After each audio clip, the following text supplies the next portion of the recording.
Exodus chapter 1. Now these are the names of the children of Israel which came into Egypt. Every man and his household came with Jacob: Reuben, Simeon, Levi, and Judah, Issachar, Zebulun, and Benjamin, Dan and Naphtali, Gad and Asher. And all the souls that came out of the loins of Jacob were 70 souls, for Joseph was in Egypt already. And Joseph died, and all his brethren, and all that generation. And the children of Israel were fruitful and increased abundantly, and multiplied, and waxed exceedingly mighty, and the land was filled with them. Now there rose up a new king over Egypt, which knew not Joseph, and he said unto his people, Behold, the people of the children of Israel are more and mightier than we. Come on, let us deal wisely with them, lest they multiply. And it come to pass, that when there falleth out any war, they join also unto our enemies, and fight against us, and so get them up out of the land. Therefore they did set over them taskmasters to afflict them with their burdens. And they built for Pharaoh treasure cities, Pithom and Ramesses. But the more they afflicted them, the more they multiplied and grew, and they were grieved because of the children of Israel.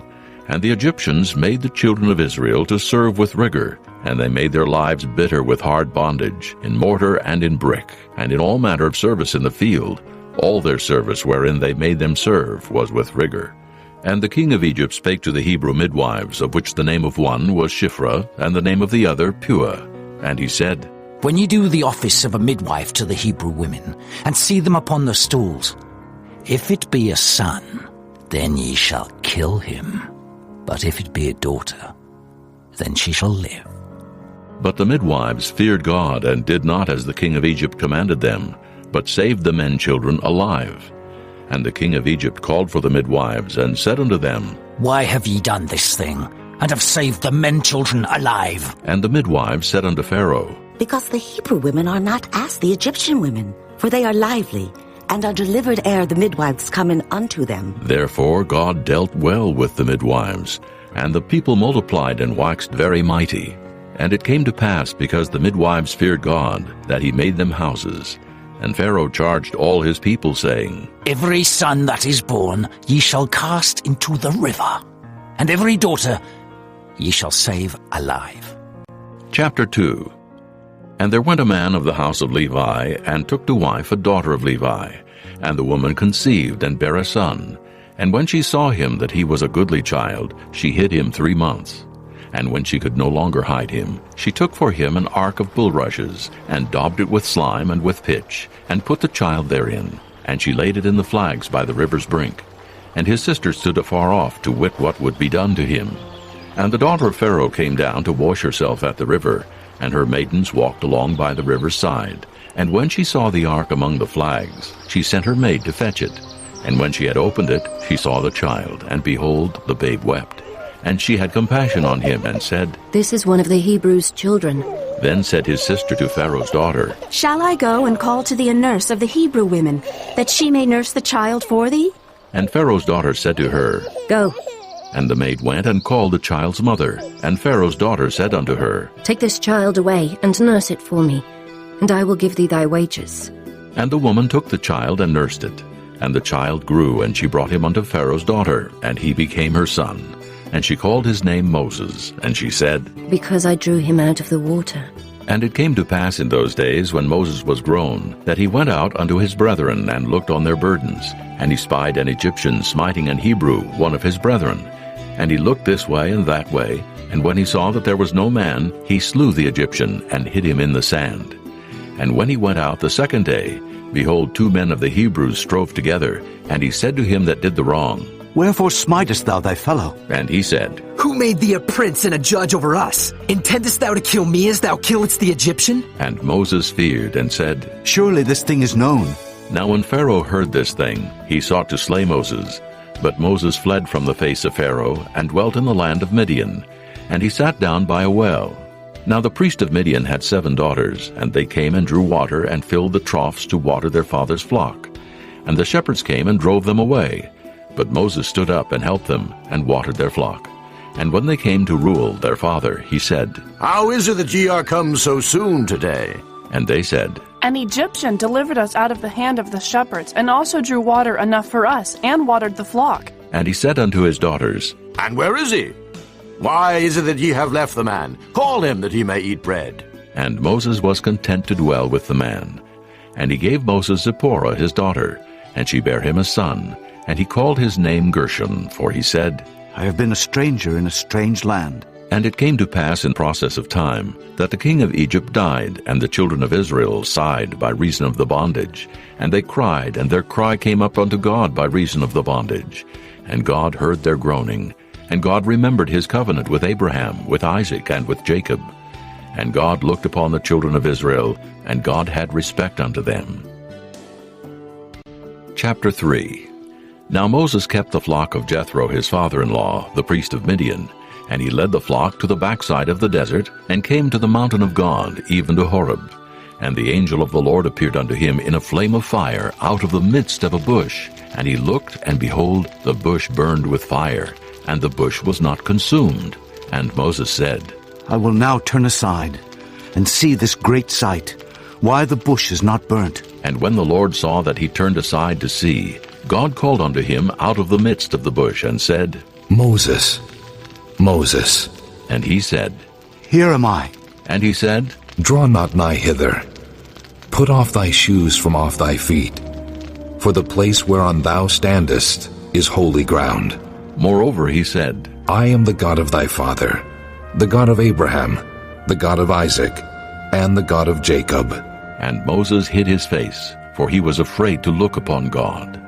And the Lord said, I have surely seen the affliction of my people which are in Egypt, and have heard their cry by reason of their taskmasters. For I know their sorrows, and I am come down to deliver them out of the hand of the Egyptians, and to bring them up out of that land, unto a good land and a large, unto a land flowing with milk and honey, unto the place of the Canaanites, and the Hittites, and the Amorites, and the Perizzites, and the Hivites, and the Jebusites. Now therefore, behold, the cry of the children of Israel is come unto me, and I have also seen the oppression wherewith the Egyptians oppress them. Come now therefore, and I will send thee unto Pharaoh, that thou mayest bring forth my people, the children of Israel, out of Egypt. And Moses said unto God, Who am I, that I should go unto Pharaoh, and that I should bring forth the children of Israel out of Egypt? And he said, Certainly I will be with thee, and this shall be a token unto thee that I have sent thee. When thou hast brought forth the people out of Egypt, ye shall serve God upon this mountain. And Moses said unto God, Behold, when I come unto the children of Israel, and shall say unto them, The God of your fathers hath sent me unto you, and they shall say to me, What is his name? What shall I say unto them?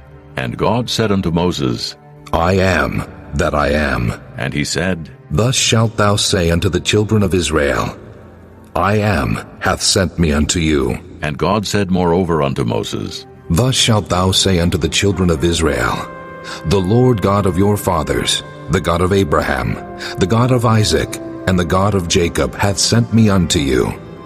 This is my name forever, and this is my memorial unto all generations. Go and gather the elders of Israel together, and say unto them, The Lord God of your fathers, the God of Abraham, of Isaac, and of Jacob, appeared unto me, saying, I have surely visited you, and seen that which is done to you in Egypt. And I have said, I will bring you up out of the affliction of Egypt, unto the land of the Canaanites, and the Hittites, and the Amorites, and the Perizzites, and the Hivites, and the Jebusites, unto a land flowing with milk and honey. And they shall hearken to thy voice, and thou shalt come, thou and the elders of Israel, unto the king of Egypt, and ye shall say unto him, The Lord God of the Hebrews hath met with us, and now let us go. We beseech thee, 3 days' journey into the wilderness, that we may sacrifice to the Lord our God. And I am sure that the king of Egypt will not let you go, no, not by a mighty hand, And I will stretch out my hand and smite Egypt with all my wonders which I will do in the midst thereof. And after that he will let you go. And I will give this people favor in the sight of the Egyptians. And it shall come to pass, that when ye go, ye shall not go empty. But every woman shall borrow of her neighbor, and of her that sojourneth in her house, jewels of silver, and jewels of gold, and raiment. And ye shall put them upon your sons and upon your daughters, and ye shall spoil the Egyptians. Chapter 4. And Moses answered and said, But behold, they will not believe me, nor hearken unto my voice. For they will say, The Lord hath not appeared unto thee. And the Lord said unto him, What is that in thine hand? And he said, A rod. And he said, Cast it on the ground. And he cast it on the ground, and it became a serpent, and Moses fled from before it. And the Lord said unto Moses, Put forth thine hand, and take it by the tail. And he put forth his hand, and caught it, and it became a rod in his hand. That they may believe that the Lord God of their fathers, the God of Abraham, the God of Isaac, and the God of Jacob, hath appeared unto thee. And the Lord said furthermore unto him, Put now thine hand into thy bosom. And he put his hand into his bosom. And when he took it out, behold, his hand was leprous as snow. And he said, Put thine hand into thy bosom again. And he put his hand into his bosom again, and plucked it out of his bosom. And behold, it was turned again as his other flesh. And it shall come to pass, if they will not believe thee, neither hearken to the voice of the first sign, that they will believe the voice of the latter sign. And it shall come to pass, if they will not believe also these two signs, neither hearken unto thy voice, that thou shalt take of the water of the river, and pour it upon the dry land. And the water which thou takest out of the river shall become blood upon the dry land. And Moses said unto the Lord, O my Lord, I am not eloquent, neither heretofore nor since thou hast spoken unto thy servant, but I am slow of speech, and of a slow tongue. And the Lord said unto him, Who hath made man's mouth? Or who maketh the dumb or deaf, or the seen or the blind? Have not I the Lord? Now therefore go, and I will be with thy mouth, and teach thee what thou shalt say. And he said, O my Lord, send, I pray thee, by the hand of him whom thou wilt send. And the anger of the Lord was kindled against Moses, and he said, Is not Aaron the Levite thy brother? I know that he can speak well. And also, behold, he cometh forth to meet thee, and when he seeth thee, he will be glad in his heart. And thou shalt speak unto him, and put words in his mouth. And I will be with thy mouth, and with his mouth, and will teach you what ye shall do. And he shall be thy spokesman unto the people. And he shall be, even he shall be to thee instead of a mouth, and thou shalt be to him instead of God. And thou shalt take this rod in thine hand, wherewith thou shalt do signs. And Moses went and returned to Jethro his father-in-law, and said unto him, Let me go, I pray thee, and return unto my brethren which are in Egypt, and see whether they be yet alive.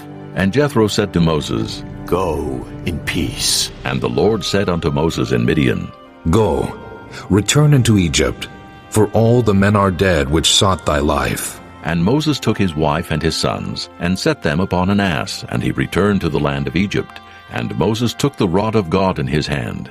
And the Lord said unto Moses, When thou goest to return into Egypt, see that thou do all those wonders before Pharaoh, which I have put in thine hand. But I will harden his heart, that he shall not let the people go. And thou shalt say unto Pharaoh, Thus saith the Lord, Israel is my son, even my firstborn. And I say unto thee, Let my son go, that he may serve me. And if thou refuse to let him go, behold, I will slay thy son, even thy firstborn. And it came to pass by the way in the inn, that the Lord met him, and sought to kill him. Then Zipporah took a sharp stone, and cut off the foreskin of her son, and cast it at his feet, and said, Surely a bloody husband art thou to me. So he let him go. Then she said, A bloody husband thou art. because of the circumcision. And the Lord said to Aaron, Go into the wilderness to meet Moses. And he went and met him in the mount of God and kissed him. And Moses told Aaron all the words of the Lord who had sent him, and all the signs which he had commanded him. And Moses and Aaron went and gathered together all the elders of the children of Israel. And Aaron spake all the words which the Lord had spoken unto Moses, and did the signs in the sight of the people. And the people believed. And when they heard that the Lord had visited the children of Israel, and that he had looked upon their affliction, then they bowed their heads and worshipped. Chapter 5. And afterward Moses and Aaron went in and told Pharaoh, Thus saith the Lord God of Israel, Let my people go, that they may hold a feast unto me in the wilderness. And Pharaoh said, Who is the Lord, that I should obey his voice to let Israel go? I know not the Lord, neither will I let Israel go. And they said, The God of the Hebrews hath met with us. Let us go, we pray thee, 3 days' journey into the desert, and sacrifice unto the Lord our God, lest he fall upon us with pestilence or with the sword. And the king of Egypt said unto them, Wherefore do ye, Moses and Aaron, let the people from their works get you unto your burdens? And Pharaoh said, Behold, the people of the land now are many, and ye make them rest from their burdens. And Pharaoh commanded the same day the taskmasters of the people and their officers, saying, Ye shall no more give the people straw to make brick. As heretofore, let them go and gather straw for themselves. And the tale of the bricks, which they did make heretofore, ye shall lay upon them. Ye shall not diminish aught thereof, for they be idle. Therefore they cry, saying, Let us go and sacrifice to our God. Let their more work be laid upon the men, that they may labor therein, and let them not regard vain words. And the taskmasters of the people went out, and their officers, and they spake to the people, saying, Thus saith Pharaoh, I will not give you straw. Go ye, get you straw where ye can find it, yet not aught of your work shall be diminished. So the people were scattered abroad throughout all the land of Egypt to gather stubble instead of straw. And the taskmasters hasted them, saying, Fulfill your works, your daily tasks, as when there was straw. And the officers of the children of Israel, which Pharaoh's taskmasters had set over them, were beaten and demanded, Wherefore have ye not fulfilled your task in making brick both yesterday and today, as heretofore? Then the officers of the children of Israel came and cried unto Pharaoh, saying, Wherefore dealest thou thus with thy servants? There is no straw given unto thy servants, and they say to us, Make brick. And behold, thy servants are beaten, but the fault is in thine own people. But he said, Ye are idle. Ye are idle. Therefore ye say, Let us go and do sacrifice to the Lord. Go therefore now, and work. For there shall no straw be given you, yet shall ye deliver the tale of bricks. And the officers of the children of Israel did see that they were in evil case after it was said, Ye shall not diminish aught from your bricks of your daily task. And they met Moses and Aaron, who stood in the way as they came forth from Pharaoh. And they said unto them, The Lord look upon you and judge, because ye have made our Saviour to be abhorred in the eyes of Pharaoh, and in the eyes of his servants to put a sword in their hand to slay us. And Moses returned unto the Lord and said, Lord, wherefore hast thou so evil entreated this people? Why is it that thou hast sent me? For since I came to Pharaoh to speak in thy name, he hath done evil to this people. Neither hast thou delivered thy people at all. Chapter 6. Then the Lord said unto Moses, Now shalt thou see what I will do to Pharaoh. For with a strong hand shall he let them go, and with a strong hand shall he drive them out of his land. And God spake unto Moses, and said unto him, I am the Lord, and I appeared unto Abraham, unto Isaac, and unto Jacob by the name of God Almighty. But by my name Jehovah was I not known to them. And I have also established my covenant with them, to give them the land of Canaan, the land of their pilgrimage, wherein they were strangers. And I have also heard the groaning of the children of Israel, whom the Egyptians keep in bondage, and I have remembered my covenant. Wherefore say unto the children of Israel, I am the Lord, and I will bring you out from under the burdens of the Egyptians. And I will rid you out of their bondage, and I will redeem you with a stretched out arm, and with great judgments.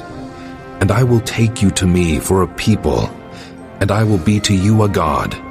And ye shall know that I am the Lord your God, which bringeth you out from under the burdens of the Egyptians. And I will bring you in unto the land, concerning the which I did swear to give it to Abraham, to Isaac, and to Jacob. And I will give it you for an heritage. I am the Lord. And Moses spake so unto the children of Israel, but they hearkened not unto Moses for anguish of spirit and for cruel bondage. And the Lord spake unto Moses, saying, Go in, speak unto Pharaoh king of Egypt, that he let the children of Israel go out of his land. And Moses spake before the Lord, saying, Behold, the children of Israel have not hearkened unto me. How then shall Pharaoh hear me, who am of uncircumcised lips? And the Lord spake unto Moses and unto Aaron, and gave them a charge unto the children of Israel, and unto Pharaoh king of Egypt, to bring the children of Israel out of the land of Egypt. These be the heads of their fathers' houses. The sons of Reuben, the firstborn of Israel, Hanok, and Pallu, Hezron, and Carmi. These be the families of Reuben. And the sons of Simeon, Jemuel, and Jamin, and Ohad, and Jachin, and Zohar, and Shaul, the son of a Canaanitish woman. These are the families of Simeon. And these are the names of the sons of Levi according to their generations, Gershon, and Kohath, and Merari. And the years of the life of Levi were 137 years. The sons of Gershon, Libni, and Shimei, according to their families. And the sons of Kohath, Amram, and Izhar, and Hebron, and Uzziel. And the years of the life of Kohath were 133 years. And the sons of Merari, Mahali, and Mushi. These are the families of Levi, according to their generations. And Amram took him Jochebed, his father's sister, to wife, and she bare him Aaron and Moses. And the years of the life of Amram were 137 years. And the sons of Izhar, Korah, and Nephig, and Zichri. And the sons of Uzziel, Mishael, and Elzaphan, and Zithri. And Aaron took him Elisheba, daughter of Aminadab, sister of Naashon, to wife.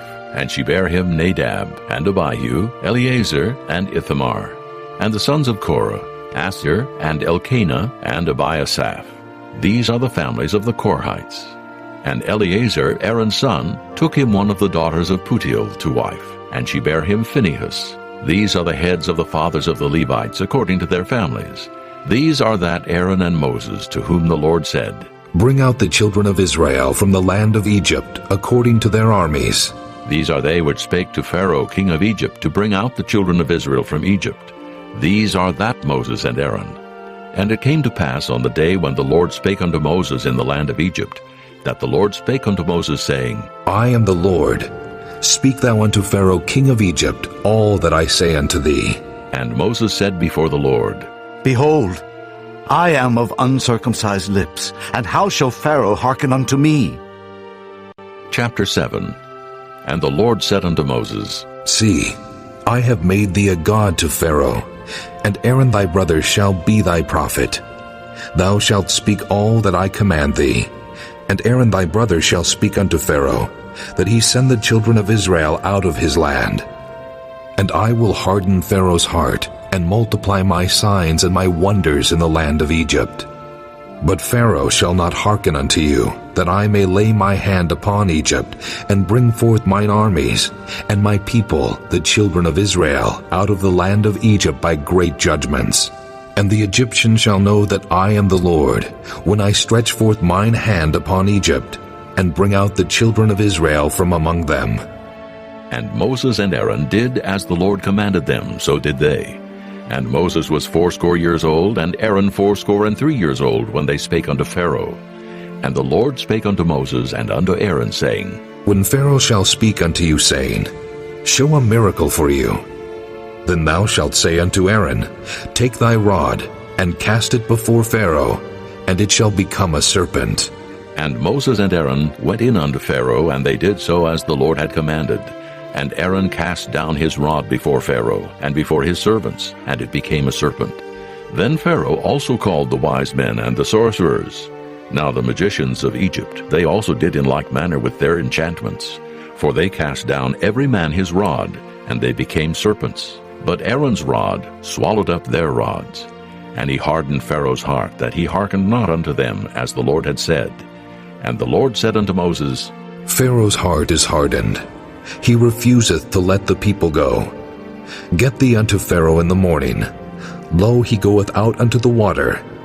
And thou shalt stand by the river's brink against Hecom. And the rod which was turned to a serpent shalt thou take in thine hand. And thou shalt say unto him, The Lord God of the Hebrews hath sent me unto thee, saying, Let my people go, that they may serve me in the wilderness. And behold, hitherto thou wouldest not hear. Thus saith the Lord, In this thou shalt know that I am the Lord. Behold, I will smite with the rod that is in mine hand upon the waters which are in the river, and they shall be turned to blood. And the fish that is in the river shall die, and the river shall stink, and the Egyptians shall loathe to drink of the water of the river. And the Lord spake unto Moses, Say unto Aaron, Take thy rod, and stretch out thine hand upon the waters of Egypt, upon their streams, upon their rivers, and upon their ponds, and upon all their pools of water, that they may become blood, and that there may be blood throughout all the land of Egypt, both in vessels of wood and in vessels of stone. And Moses and Aaron did so as the Lord commanded. And he lifted up the rod, and smote the waters that were in the river in the sight of Pharaoh, and in the sight of his servants. And all the waters that were in the river were turned to blood, and the fish that was in the river died. And the river stank, and the Egyptians could not drink of the water of the river, and there was blood throughout all the land of Egypt. And the magicians of Egypt did so with their enchantments, and Pharaoh's heart was hardened, neither did he hearken unto them as the Lord had said. And Pharaoh turned and went into his house, neither did he set his heart to this also. And all the Egyptians digged round about the river for water to drink, for they could not drink of the water of the river. And 7 days were fulfilled after that the Lord had smitten the river. Chapter 8. And the Lord spake unto Moses, Go unto Pharaoh, and say unto him, Thus saith the Lord, Let my people go, that they may serve me. And if thou refuse to let them go, behold, I will smite all thy borders with frogs, and the river shall bring forth frogs abundantly, which shall go up and come into thine house, and into thy bedchamber, and upon thy bed, and into the house of thy servants, and upon thy people, and into thine ovens, and into thy kneading troughs. And the frogs shall come up both on thee, and upon thy people, and upon all thy servants. And the Lord spake unto Moses, Say unto Aaron, Stretch forth thine hand with thy rod over the streams, over the rivers, and over the ponds, and cause frogs to come up upon the land of Egypt. And Aaron stretched out his hand over the waters of Egypt, and the frogs came up and covered the land of Egypt. And the magicians did so with their enchantments, and brought up frogs upon the land of Egypt. Then Pharaoh called for Moses and Aaron, and said, Entreat the Lord, that he may take away the frogs from me and from my people. And I will let the people go, that they may do sacrifice unto the Lord. And Moses said unto Pharaoh, Glory over me. When shall I entreat for thee, and for thy servants, and for thy people, to destroy the frogs from thee and thy houses, that they may remain in the river only? And he said, Tomorrow. And he said, Be it according to thy word, that thou mayest know that there is none like unto the Lord our God. And the frogs shall depart from thee, and from thy houses, and from thy servants, and from thy people. They shall remain in the river only. And Moses and Aaron went out from Pharaoh, and Moses cried unto the Lord because of the frogs which he had brought against Pharaoh. And the Lord did according to the word of Moses, and the frogs died out of the houses, out of the villages, and out of the fields. And they gathered them together upon heaps, and the land stank. But when Pharaoh saw that there was respite, he hardened his heart, and hearkened not unto them as the Lord had said. And the Lord said unto Moses, Say unto Aaron, Stretch out thy rod, and smite the dust of the land, that it may become lice throughout all the land of Egypt. And they did so. For Aaron stretched out his hand with his rod, and smote the dust of the earth, and it became lice in man and in beast. All the dust of the land became lice throughout all the land of Egypt. And the magicians did so with their enchantments to bring forth lice, but they could not. So there were lice upon man and upon beast.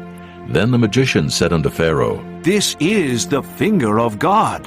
And Pharaoh's heart was hardened, and he hearkened not unto them as the Lord had said.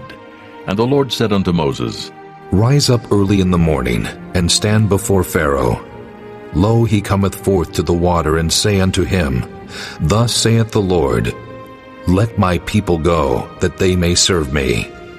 Else, if thou wilt not let my people go, behold, I will send swarms of flies upon thee, and upon thy servants, and upon thy people, and into thy houses, and the houses of the Egyptians shall be full of swarms of flies, and also the ground whereon they are. And I will sever in that day the land of Goshen, in which my people dwell, that no swarms of flies shall be there, to the end thou mayest know that I am the Lord in the midst of the earth. And I will put a division between my people and thy people. Tomorrow shall this sign be. And the Lord did so, and there came a grievous swarm of flies into the house of Pharaoh, and into his servants' houses, and into all the land of Egypt. The land was corrupted by reason of the swarm of flies. And Pharaoh called for Moses and for Aaron, and said, Go ye, sacrifice to your God in the land. And Moses said, It is not meet so to do, for we shall sacrifice the abomination of the Egyptians to the Lord our God. Lo, shall we sacrifice the abomination of the Egyptians before their eyes?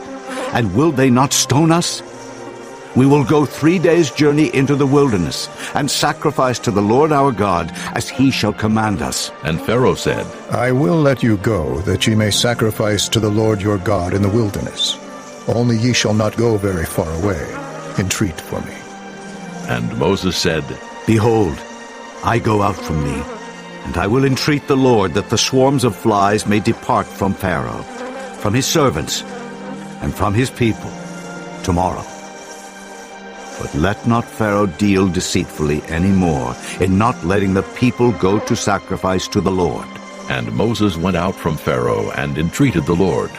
And the Lord did according to the word of Moses, and he removed the swarms of flies from Pharaoh, from his servants, and from his people. There remained not one. And Pharaoh hardened his heart at this time also, neither would he let the people go. Chapter 9. Then the Lord said unto Moses, Go in unto Pharaoh, and tell him, Thus saith the Lord God of the Hebrews, Let my people go, that they may serve me. For if thou refuse to let them go, and wilt hold them still, behold, the hand of the Lord is upon thy cattle, which is in the field, upon the horses, upon the asses, upon the camels, upon the oxen, and upon the sheep. There shall be a very grievous murrain. And the Lord shall sever between the cattle of Israel and the cattle of Egypt, and there shall nothing die of all that is the children's of Israel. And the Lord appointed a set time, saying, Tomorrow the Lord shall do this thing in the land. And the Lord did that thing on the morrow, and all the cattle of Egypt died, but of the cattle of the children of Israel died not one. And Pharaoh sent, and behold, there was not one of the cattle of the Israelites dead. And the heart of Pharaoh was hardened, and he did not let the people go.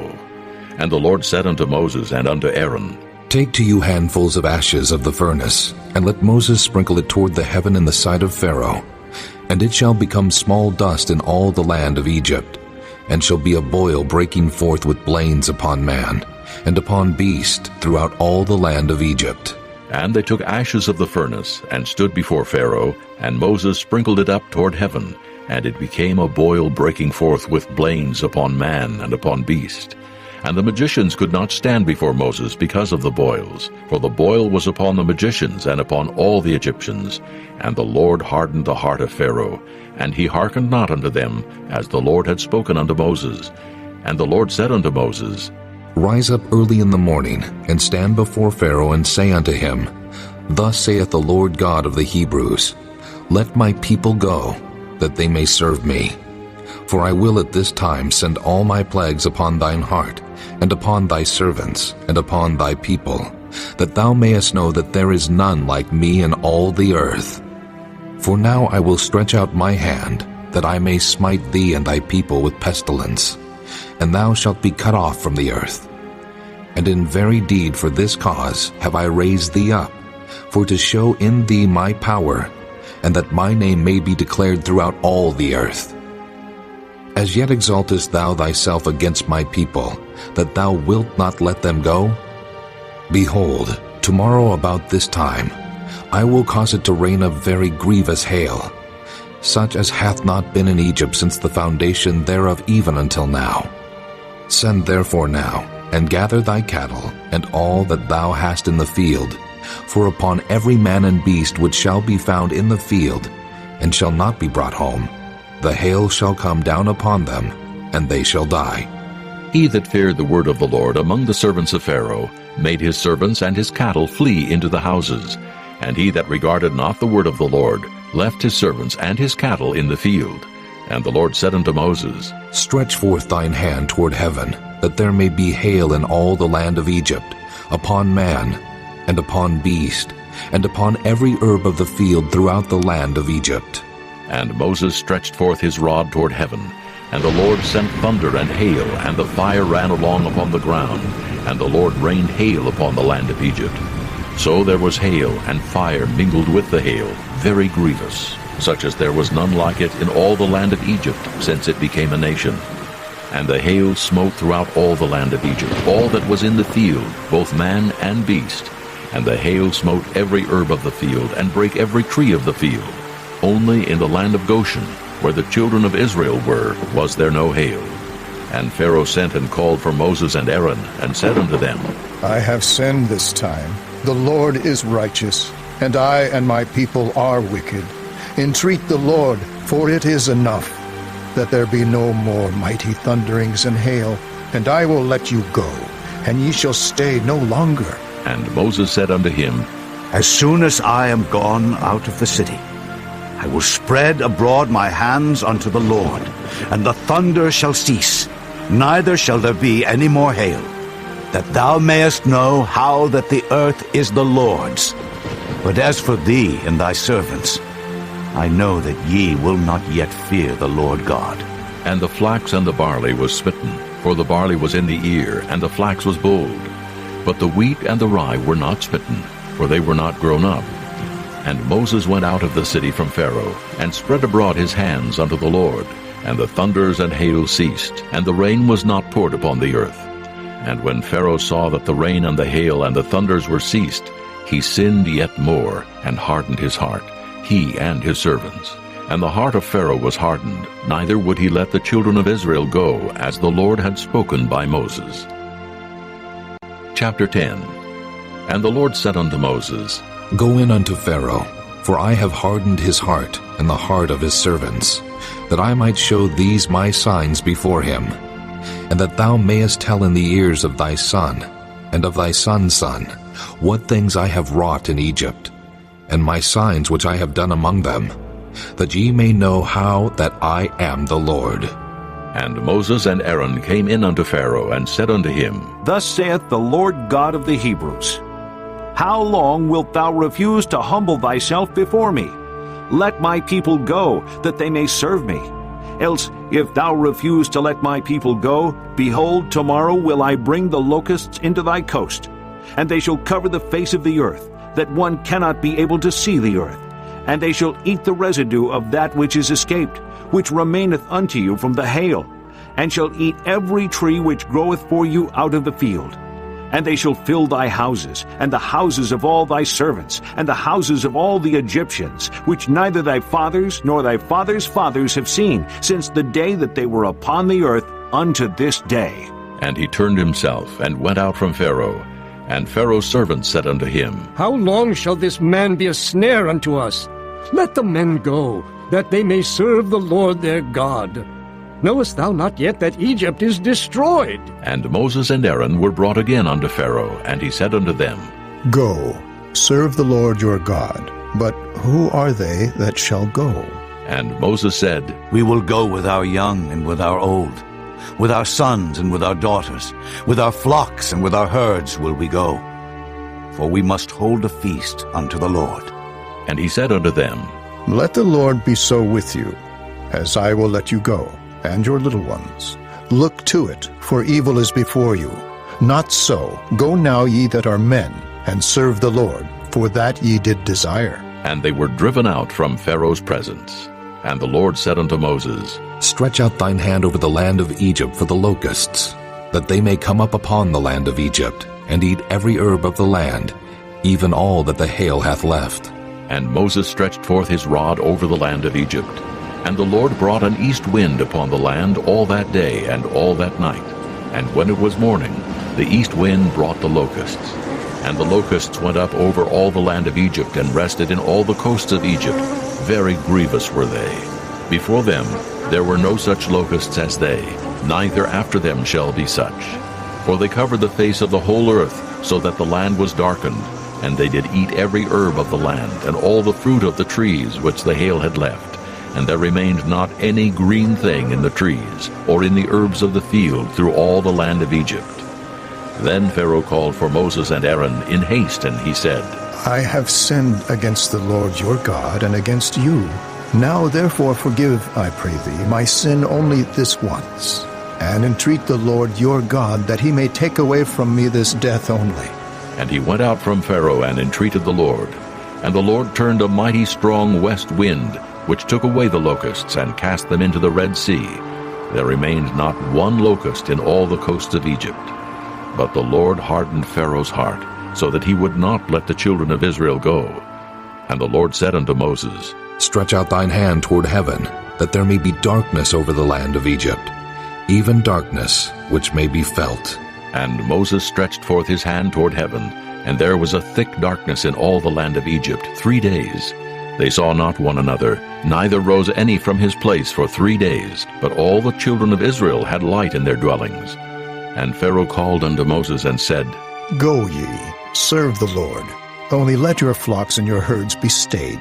Let your little ones also go with you. And Moses said, Thou must give us also sacrifices and burnt offerings, that we may sacrifice unto the Lord our God. Our cattle also shall go with us. There shall not an hoof be left behind, for thereof must we take to serve the Lord our God.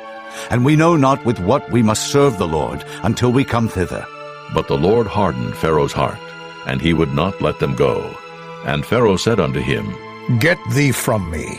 Take heed to thyself. See my face no more, for in that day thou seest my face, thou shalt die.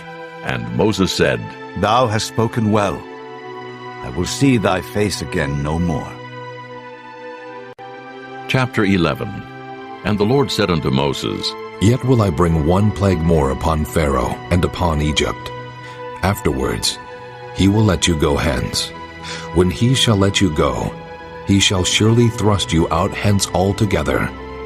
Speak now in the ears of the people, and let every man borrow of his neighbor, and every woman of her neighbor, jewels of silver and jewels of gold. And the Lord gave the people favor in the sight of the Egyptians. Moreover, the man Moses was very great in the land of Egypt, in the sight of Pharaoh's servants, and in the sight of the people. And Moses said, Thus saith the Lord, About midnight will I go out into the midst of Egypt, and all the firstborn in the land of Egypt shall die, from the firstborn of Pharaoh that sitteth upon his throne, even unto the firstborn of the maidservant that is behind the mill, and all the firstborn of beasts. And there shall be a great cry throughout all the land of Egypt, such as there was none like it, nor shall be like it any more. But against any of the children of Israel shall not a dog move his tongue, against man or beast, that ye may know how that the Lord doth put a difference between the Egyptians and Israel.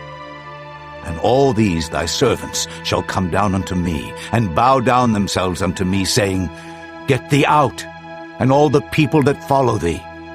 And after that I will go out. And he went out from Pharaoh in a great anger. And the Lord said unto Moses, Pharaoh shall not hearken unto you, that my wonders may be multiplied in the land of Egypt. And Moses and Aaron did all these wonders before Pharaoh. And the Lord hardened Pharaoh's heart, so that he would not let the children of Israel go out of his land. Chapter 12. And the Lord spake unto Moses and Aaron in the land of Egypt, saying, This month shall be unto you the beginning of months. It shall be the first month of the year to you. Speak ye unto all the congregation of Israel, saying, In the 10th day of this month they shall take to them every man a lamb, according to the house of their fathers, a lamb for an house. And if the household be too little for the lamb, let him and his neighbor next unto his house take it according to the number of the souls. Every man according to his eating shall make your count for the lamb. Your lamb shall be without blemish, a male of the first year. Ye shall take it out from the sheep, or from the goats, and ye shall keep it up until the 14th day of the same month. And the whole assembly of the congregation of Israel shall kill it in the evening. And they shall take of the blood, and strike it on the 2 side posts, and on the upper doorpost of the houses, wherein they shall eat it. And they shall eat the flesh in that night, roast with fire and unleavened bread, and with bitter herbs they shall eat it. Eat not of it raw, nor sodden at all with water, but roast with fire his head with his legs, and with the purtenance thereof. And ye shall let nothing of it remain until the morning. And that which remaineth of it until the morning ye shall burn with fire. And thus shall ye eat it, with your loins girded, your shoes on your feet, and your staff in your hand. And ye shall eat it in haste. It is the Lord's Passover. For I will pass through the land of Egypt this night, and will smite all the firstborn in the land of Egypt, both man and beast, and against all the gods of Egypt I will execute judgment. I am the Lord. And the blood shall be to you for a token upon the houses where ye are. And when I see the blood, I will pass over you, and the plague shall not be upon you to destroy you when I smite the land of Egypt. And this day shall be unto you for a memorial, and ye shall keep it a feast to the Lord throughout your generations. Ye shall keep it a feast by an ordinance forever. 7 days shall ye eat unleavened bread. Even the first day ye shall put away leaven out of your houses.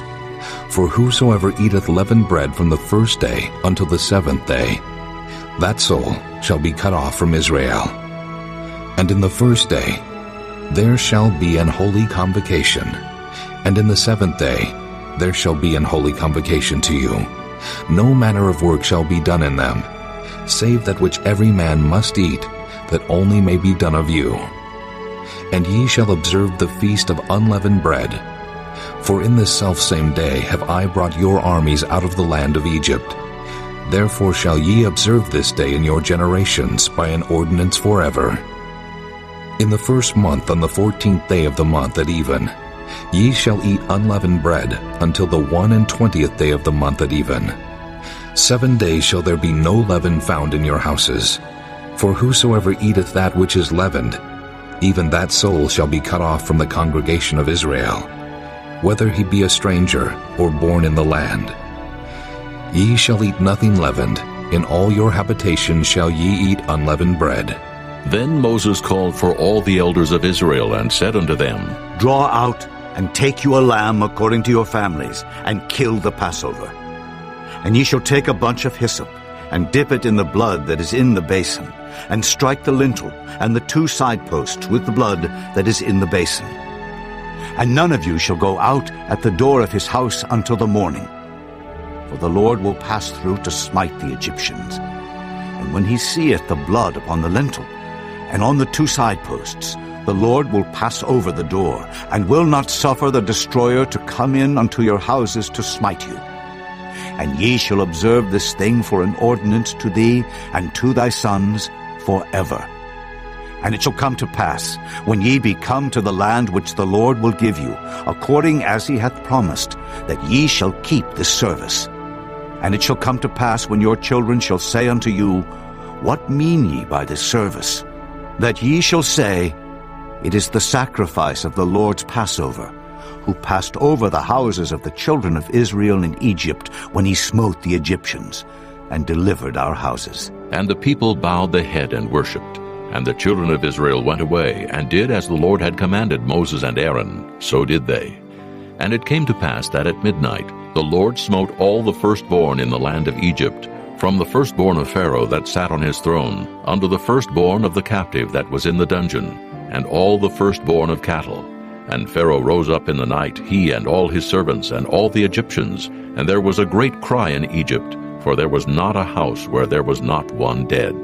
And he called for Moses and Aaron by night and said, Rise up and get you forth from among my people, both ye and the children of Israel, and go, serve the Lord as ye have said. Also take your flocks and your herds, as ye have said, and be gone, and bless me also.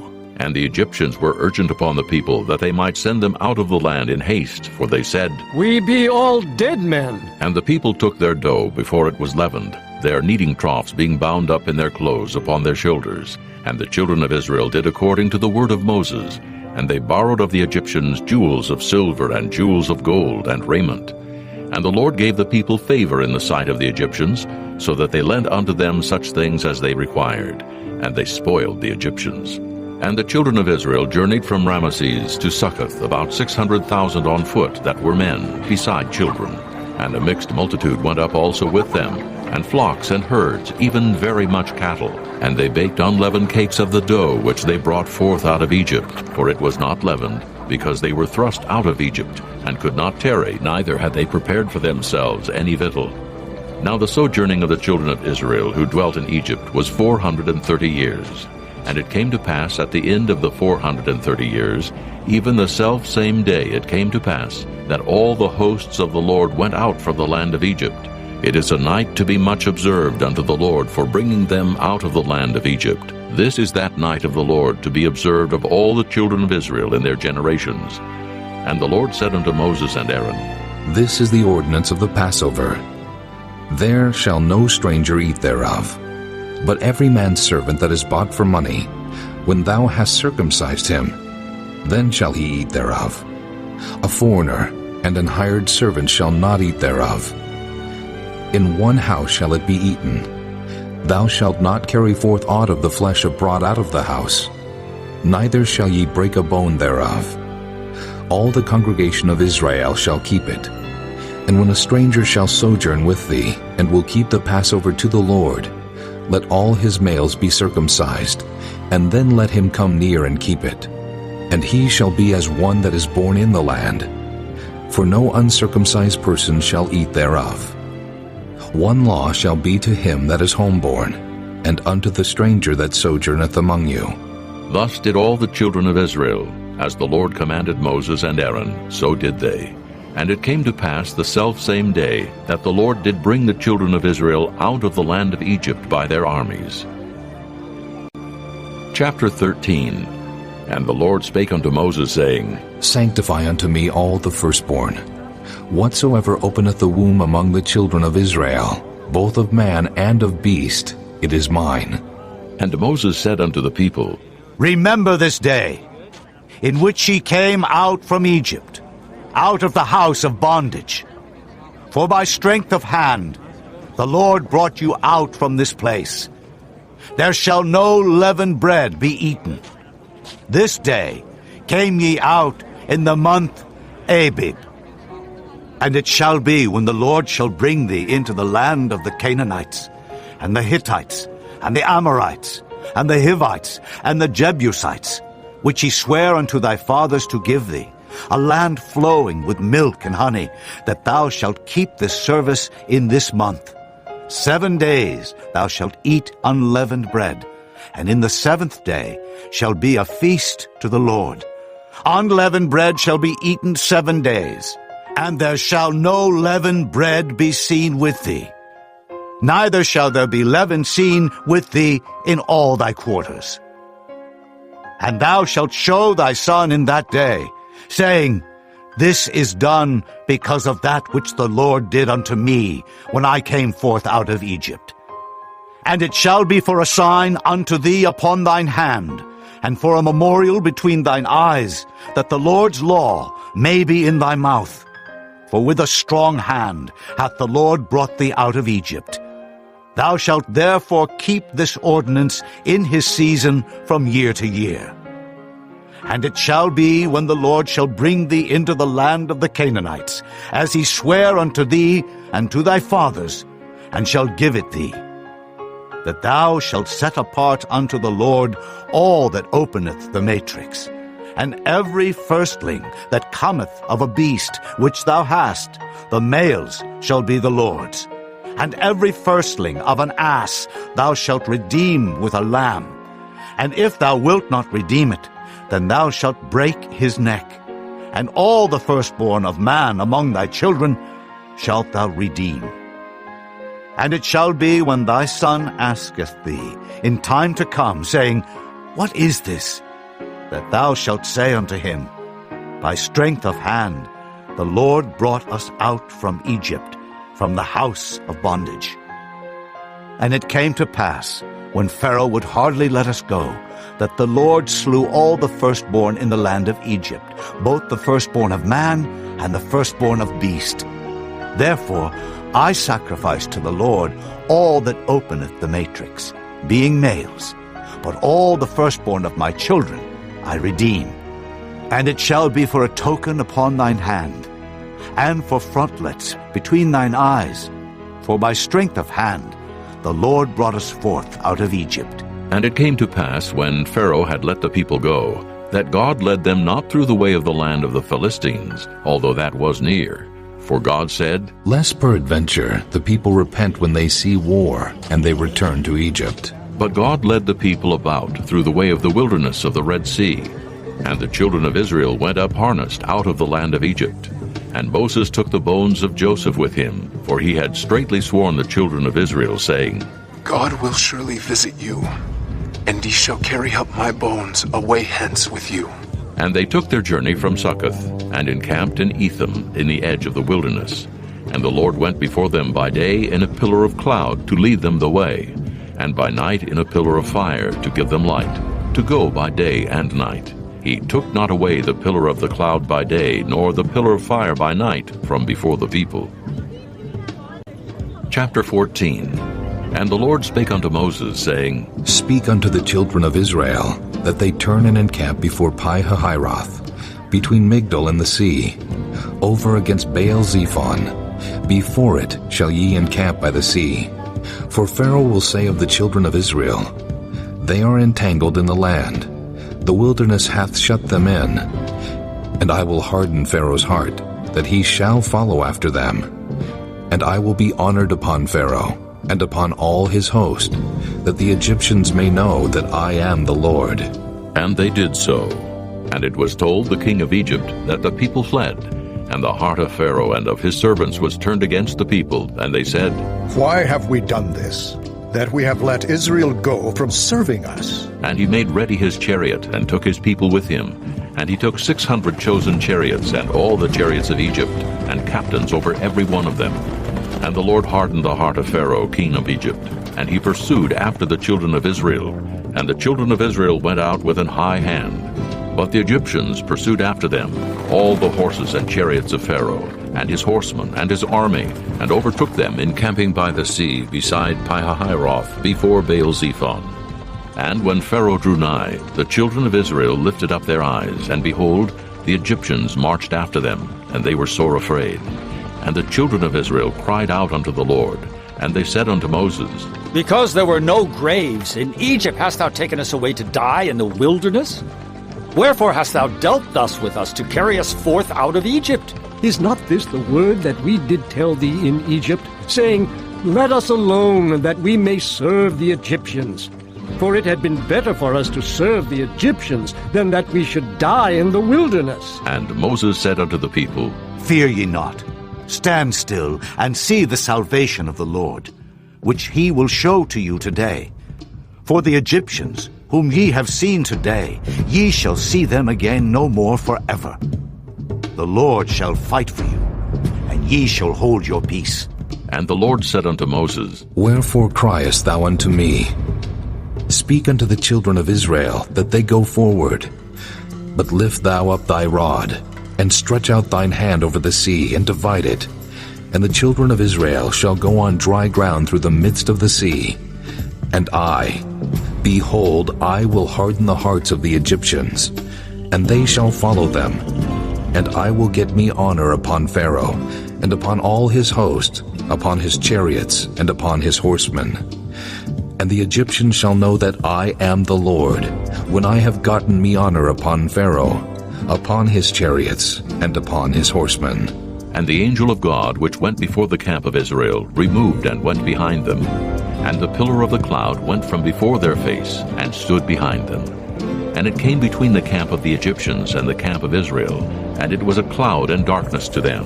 But it gave light by night to these, so that the one came not near the other all the night. And Moses stretched out his hand over the sea, and the Lord caused the sea to go back by a strong east wind all that night, and made the sea dry land, and the waters were divided. And the children of Israel went into the midst of the sea upon the dry ground, and the waters were a wall unto them on their right hand and on their left. And the Egyptians pursued, and went in after them to the midst of the sea, even all Pharaoh's horses, his chariots, and his horsemen. And it came to pass that in the morning watch the Lord looked unto the host of the Egyptians through the pillar of fire and of the cloud, and troubled the host of the Egyptians, and took off their chariot wheels, that they drave them heavily, so that the Egyptians said, Let us flee from the face of Israel, for the Lord fighteth for them against the Egyptians. And the Lord said unto Moses, Stretch out thine hand over the sea, that the waters may come again upon the Egyptians, upon their chariots, and upon their horsemen. And Moses stretched forth his hand over the sea, and the sea returned to his strength when the morning appeared. And the Egyptians fled against it, and the Lord overthrew the Egyptians in the midst of the sea. And the waters returned, and covered the chariots and the horsemen, and all the host of Pharaoh that came into the sea after them. There remained not so much as one of them. But the children of Israel walked upon dry land in the midst of the sea, and the waters were a wall unto them on their right hand and on their left. Thus the Lord saved Israel that day out of the hand of the Egyptians. And Israel saw the Egyptians dead upon the seashore. And Israel saw that great work which the Lord did upon the Egyptians. And the people feared the Lord, and believed the Lord and his servant Moses. Chapter 15. Then sang Moses and the children of Israel this song unto the Lord, and spake, saying, I will sing unto the Lord, for he hath triumphed gloriously. The horse and his rider hath he thrown into the sea. The Lord is my strength and song, and he is become my salvation. He is my God, and I will prepare him an habitation, my father's God, and I will exalt him. The Lord is a man of war. The Lord is his name. Pharaoh's chariots and his host hath he cast into the sea. His chosen captains also are drowned in the Red Sea. The depths have covered them. They sank into the bottom as a stone. Thy right hand, O Lord, is become glorious in power. Thy right hand, O Lord, hath dashed in pieces the enemy. And in the greatness of thine excellency, thou hast overthrown them that rose up against thee. Thou sentest forth thy wrath, which consumed them as stubble. And with the blast of thy nostrils the waters were gathered together. The flood stood upright as an heap, and the depths were congealed in the heart of the sea. The enemy said, I will pursue, I will overtake, I will divide the spoil. My lust shall be satisfied upon them. I will draw my sword, my hand shall destroy them. Thou didst blow with thy wind, the sea covered them. They sank as lead in the mighty waters. Who is like unto thee, O Lord, among the gods? Who is like thee, glorious in holiness, fearful in praises, doing wonders? Thou stretchedst out thy right hand, the earth swallowed them. Thou in thy mercy hast led forth the people which thou hast redeemed.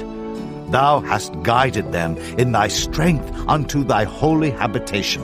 The people shall hear and be afraid. Sorrow shall take hold on the inhabitants of Palestina.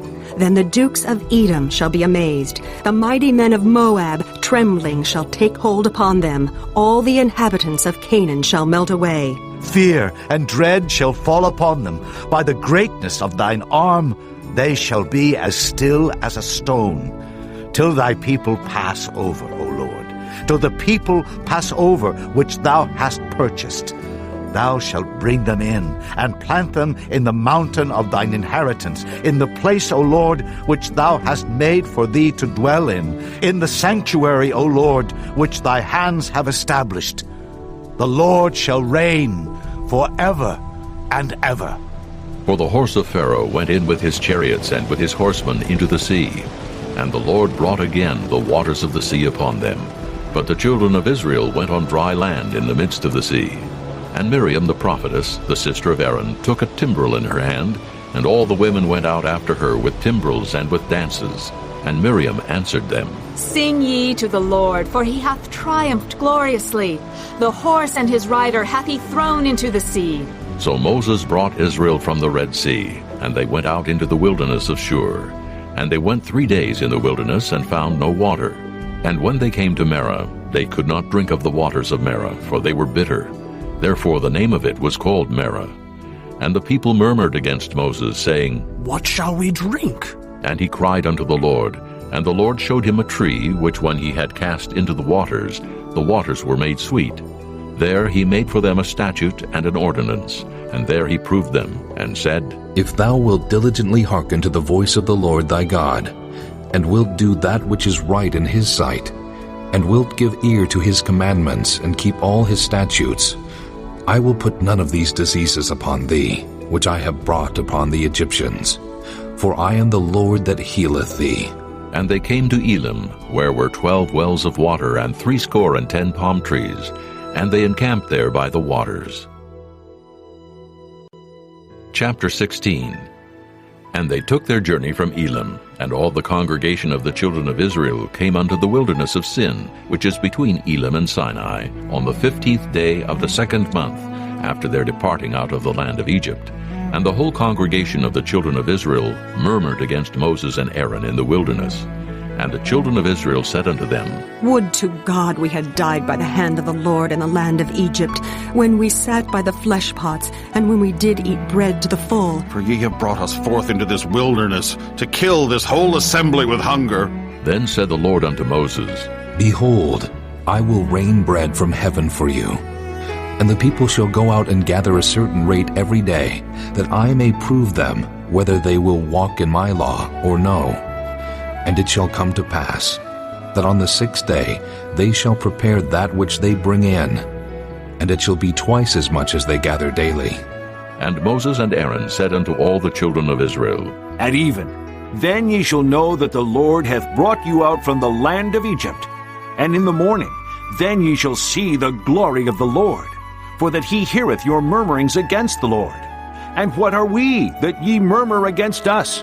And Moses said, This shall be, when the Lord shall give you in the evening flesh to eat, and in the morning bread to the full, for that the Lord heareth your murmurings, which ye murmur against him. And what are we? Your murmurings are not against us, but against the Lord. And Moses spake unto Aaron, Say unto all the congregation of the children of Israel, Come near before the Lord, for he hath heard your murmurings. And it came to pass, as Aaron spake unto the whole congregation of the children of Israel, that they looked toward the wilderness, and behold, the glory of the Lord appeared in the cloud. And the Lord spake unto Moses, saying, I have heard the murmurings of the children of Israel. Speak unto them, saying, At even ye shall eat flesh, and in the morning ye shall be filled with bread, and ye shall know that I am the Lord your God. And it came to pass that at even the quails came up and covered the camp, and in the morning the dew lay round about the host. And when the dew that lay was gone up, behold, upon the face of the wilderness there lay a small round thing, as small as the hoarfrost on the ground. And when the children of Israel saw it, they said one to another, It is manna. For they wist not what it was. And Moses said unto them, This is the bread which the Lord hath given you to eat. This is the thing which the Lord hath commanded. Gather of it every man according to his eating, an omer for every man according to the number of your persons. Take ye every man for them which are in his tents. And the children of Israel did so, and gathered some more, some less. And when they did meet it with an omer, he that gathered much had nothing over, and he that gathered little had no lack. They gathered every man according to his eating. And Moses said, Let no man leave of it till the morning. Notwithstanding, they hearkened not unto Moses, but some of them left of it until the morning, and it bred worms, and stank. And Moses was wroth with them. And they gathered it every morning, every man according to his eating, and when the sun waxed hot, it melted. And it came to pass that on the 6th day they gathered twice as much bread, 2 omers for one man. And all the rulers of the congregation came and told Moses, and he said unto them, This is that which the Lord hath said. Tomorrow is the rest of the holy Sabbath unto the Lord. Bake that which ye will bake today, and seethe that ye will seethe, and that which remaineth over lay up for you to be kept until the morning. And they laid it up till the morning, as Moses bade. And it did not stink, neither was there any worm therein. And Moses said, Eat that today, for today is a Sabbath unto the Lord. Today ye shall not find it in the field. 6 days ye shall gather it, but on the 7th day, which is the Sabbath, in it there shall be none. And it came to pass that there went out some of the people on the 7th day for to gather, and they found none. And the Lord said unto Moses, How long refuse ye to keep my commandments and my laws? See, for that the Lord hath given you the Sabbath. Therefore he giveth you on the 6th day the bread of 2 days. Abide ye every man in his place. Let no man go out of his place on the 7th day. So the people rested on the 7th day. And the house of Israel called the name thereof manna, and it was like coriander seed, white, and the taste of it was like wafers made with honey. And Moses said, This is the thing which the Lord commandeth. Fill an omer of it, to be kept for your generations, that they may see the bread wherewith I have fed you in the wilderness, when I brought you forth from the land of Egypt. And Moses said unto Aaron, Take a pot and put an omer full of manna therein, and lay it up before the Lord, to be kept for your generations. As the Lord commanded Moses, so Aaron laid it up before the testimony to be kept. And the children of Israel did eat manna 40 years, until they came to a land inhabited. They did eat manna until they came unto the borders of the land of Canaan. Now an omer is the 10th part of an ephah.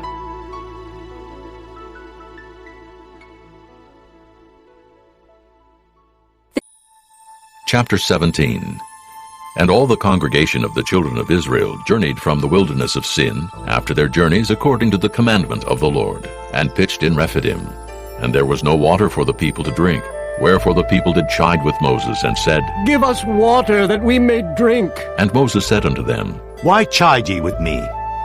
Wherefore do ye tempt the Lord?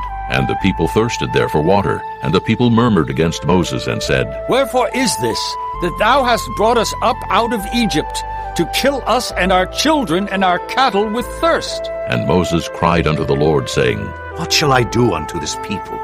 They be almost ready to stone me. And the Lord said unto Moses, Go on before the people, and take with thee of the elders of Israel, and thy rod wherewith thou smotest the river, take in thine hand, and go. Behold, I will stand before thee there upon the rock in Horeb, and thou shalt smite the rock, and there shall come water out of it, that the people may drink. And Moses did so in the sight of the elders of Israel. And he called the name of the place Massah and Meribah, because of the chiding of the children of Israel, and because they tempted the Lord, saying, Is the Lord among us, or not? Then came Amalek and fought with Israel in Rephidim. And Moses said unto Joshua, Choose us out men, and go out, fight with Amalek.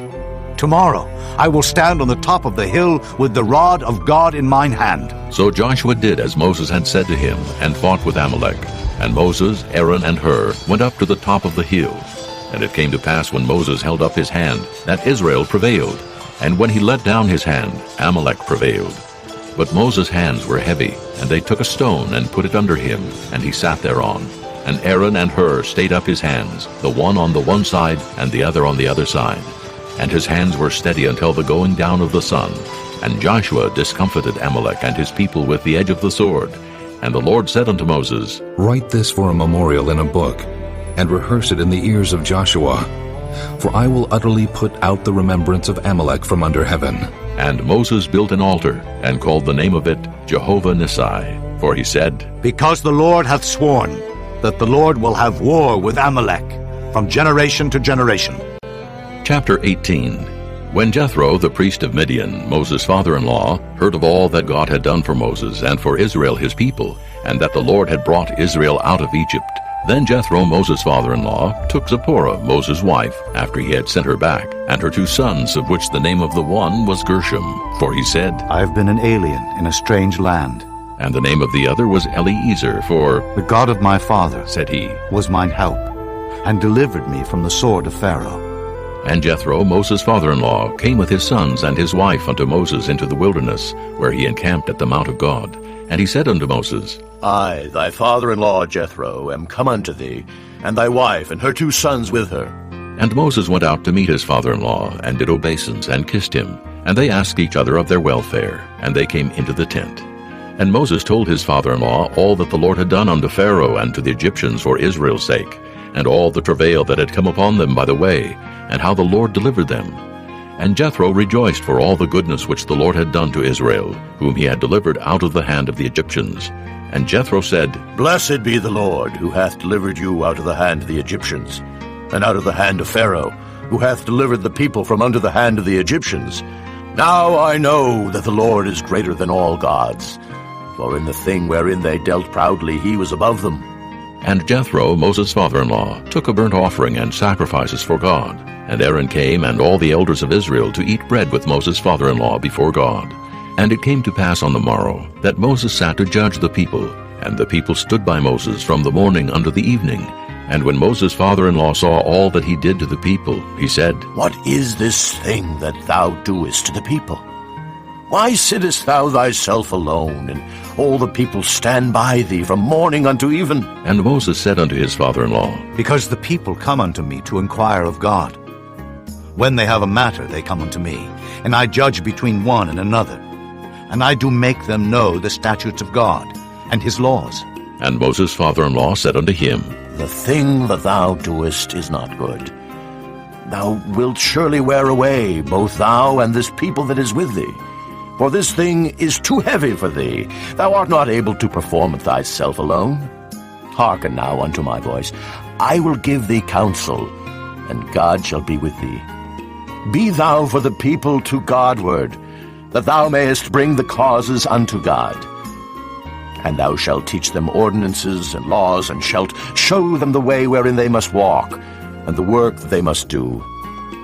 Moreover, thou shalt provide out of all the people able men, such as fear God, men of truth, hating covetousness, and place such over them to be rulers of thousands, and rulers of hundreds, rulers of 50s, and rulers of 10s. And let them judge the people at all seasons.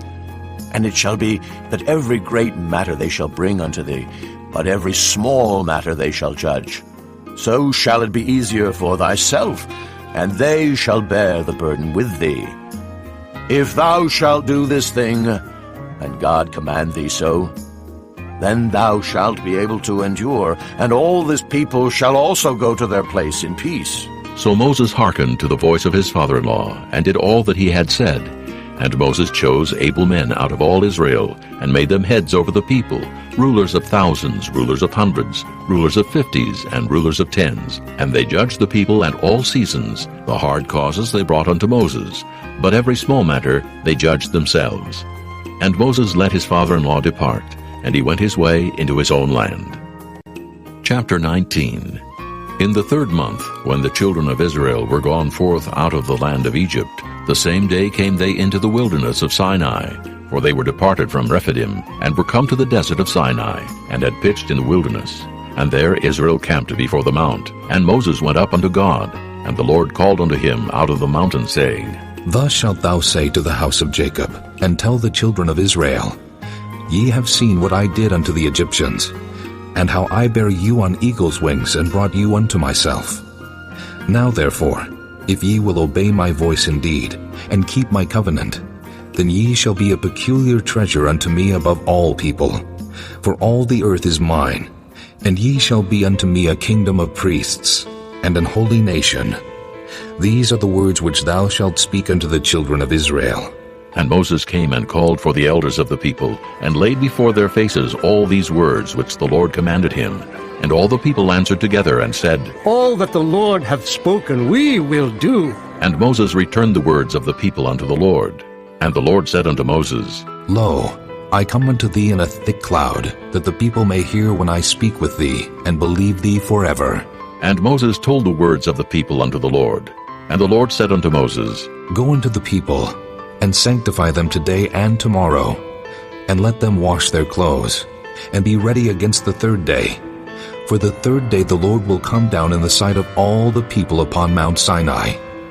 And thou shalt set bounds unto the people round about, saying, Take heed to yourselves, that ye go not up into the mount, or touch the border of it. Whosoever toucheth the mount shall be surely put to death. There shall not an hand touch it, but he shall surely be stoned or shot through. Whether it be beast or man, it shall not live. When the trumpet soundeth long, they shall come up to the mount. And Moses went down from the mount unto the people, and sanctified the people, and they washed their clothes. And he said unto the people, Be ready against the third day. Come not at your wives. And it came to pass on the third day in the morning, that there were thunders and lightnings, and a thick cloud upon the mount, and the voice of the trumpet exceeding loud, so that all the people that was in the camp trembled. And Moses brought forth the people out of the camp to meet with God, and they stood at the nether part of the mount. And Mount Sinai was altogether on a smoke, because the Lord descended upon it in fire, and the smoke thereof ascended as the smoke of a furnace, and the whole mount quaked greatly. And when the voice of the trumpet sounded long, and waxed louder and louder, Moses spake, and God answered him by a voice. And the Lord came down upon Mount Sinai, on the top of the mount, and the Lord called Moses up to the top of the mount. And Moses went up, and the Lord said unto Moses, Go down, charge the people lest they break through unto the Lord to gaze, and many of them perish. And let the priests also, which come near to the Lord, sanctify themselves, lest the Lord break forth upon them. And Moses said unto the Lord, The people cannot come up to Mount Sinai, for thou chargest us, saying, Set bounds about the mount, and sanctify it. And the Lord said unto him, Away, get thee down, and thou shalt come up, thou and Aaron with thee. But let not the priests and the people break through to come up unto the Lord, lest he break forth upon them. So Moses went down unto the people, and spake unto them. Chapter 20. And God spake all these words, saying, I am the Lord thy God, which have brought thee out of the land of Egypt, out of the house of bondage. Thou shalt have no other gods before me. Thou shalt not make unto thee any graven image, or any likeness of anything that is in heaven above, or that is in the earth beneath, or that is in the water under the earth. Thou shalt not bow down thyself to them, nor serve them. For I, the Lord thy God, am a jealous God, visiting the iniquity of the fathers upon the children unto the third and fourth generation of them that hate me, and showing mercy unto thousands of them that love me, and keep my commandments. Thou shalt not take the name of the Lord thy God in vain, for the Lord will not hold him guiltless that taketh his name in vain. Remember the Sabbath day to keep it holy. 6 days shalt thou labor and do all thy work, but the seventh day is the Sabbath of the Lord thy God. In it thou shalt not do any work, thou, nor thy son, nor thy daughter, thy manservant, nor thy maidservant, nor thy cattle, nor thy stranger that is within thy gates. For in 6 days the Lord made heaven and earth, the sea, and all that in them is, and rested the seventh day. Wherefore the Lord blessed the Sabbath day, and hallowed it. Honor thy father and thy mother, that thy days may be long upon the land which the Lord thy God giveth thee. Thou shalt not kill. Thou shalt not commit adultery. Thou shalt not steal. Thou shalt not bear false witness against thy neighbor. Thou shalt not covet thy neighbor's house. Thou shalt not covet thy neighbor's wife, nor his manservant, nor his maidservant, nor his ox, nor his ass, nor anything that is thy neighbor's. And all the people saw the thunderings and the lightnings, and the noise of the trumpet, and the mountain smoking. And when the people saw it, they removed and stood afar off. And they said unto Moses, Speak thou with us, and we will hear. But let not God speak with us, lest we die. And Moses said unto the people, Fear not, for God is come to prove you, and that his fear may be before your faces, that ye sin not. And the people stood afar off. And Moses drew near unto the thick darkness where God was. And the Lord said unto Moses, Thus thou shalt say unto the children of Israel, Ye have seen that I have talked with you from heaven. Ye shall not make with me gods of silver, neither shall ye make unto you gods of gold. An altar of earth thou shalt make unto me, and shalt sacrifice thereon thy burnt offerings, and thy peace offerings, thy sheep, and thine oxen. In all places where I record my name I will come unto thee, and I will bless thee. And if thou wilt make me an altar of stone, thou shalt not build it of hewn stone, for if thou lift up thy tool upon it, thou hast polluted it. Neither shalt thou go up by steps unto mine altar, that thy nakedness be not discovered thereon. Chapter 21. Now these are the judgments which thou shalt set before them. If thou buy an Hebrew servant, 6 years he shall serve, and in the 7th he shall go out free for nothing. If he came in by himself, he shall go out by himself. If he were married, then his wife shall go out with him. If his master have given him a wife, and she have borne him sons or daughters, the wife and her children shall be her master's, and he shall go out by himself. And if the servant shall plainly say, I love my master, my wife, and my children, I will not go out free, then his master shall bring him unto the judges. He shall also bring him to the door, or unto the doorpost, and his master shall bore his ear through with an awl, and he shall serve him forever. And if a man sell his daughter to be a maidservant, she shall not go out as the men servants do. If she please not her master, who hath betrothed her to himself, then shall he let her be redeemed. To sell her unto a strange nation he shall have no power, seeing he hath dealt deceitfully with her. And if he have betrothed her unto his son, he shall deal with her after the manner of daughters. If he take him another wife, her food, her raiment, and her duty of marriage shall he not diminish. And if he do not these 3 unto her, then shall she go out free without money. He that smiteth a man so that he die shall be surely put to death. And if a man lie not in wait, but God deliver him into his hand, then I will appoint thee a place whither he shall flee. But if a man come presumptuously upon his neighbor to slay him with guile, thou shalt take him from mine altar, that he may die. And he that smiteth his father or his mother shall be surely put to death. And he that stealeth a man and selleth him, or if he be found in his hand, he shall surely be put to death. And he that curseth his father or his mother shall surely be put to death. And if men strive together, and one smite another with a stone or with his fist, and he die not, but keepeth his bed, if he rise again, and walk abroad upon his staff, then shall he that smote him be quit. Only he shall pay for the loss of his time, and shall cause him to be thoroughly healed. And if a man smite his servant or his maid with a rod, and he die under his hand, he shall be surely punished. Notwithstanding, if he continue a day or 2, he shall not be punished, for he is his money. If men strive and hurt a woman with child, so that her fruit depart from her, and yet no mischief follow, he shall be surely punished, according as the woman's husband will lay upon him, and he shall pay as the judges determine. And if any mischief follow, then thou shalt give life for life, eye for eye, tooth for tooth, hand for hand, foot for foot, burning for burning, wound for wound, stripe for stripe. And if a man smite the eye of his servant, or the eye of his maid, that it perish, he shall let him go free for his eye's sake. And if he smite out his manservant's tooth, or his maidservant's tooth, he shall let him go free for his tooth's sake. If an ox gore a man or a woman, that they die, then the ox shall be surely stoned, and his flesh shall not be eaten, but the owner of the ox shall be quit.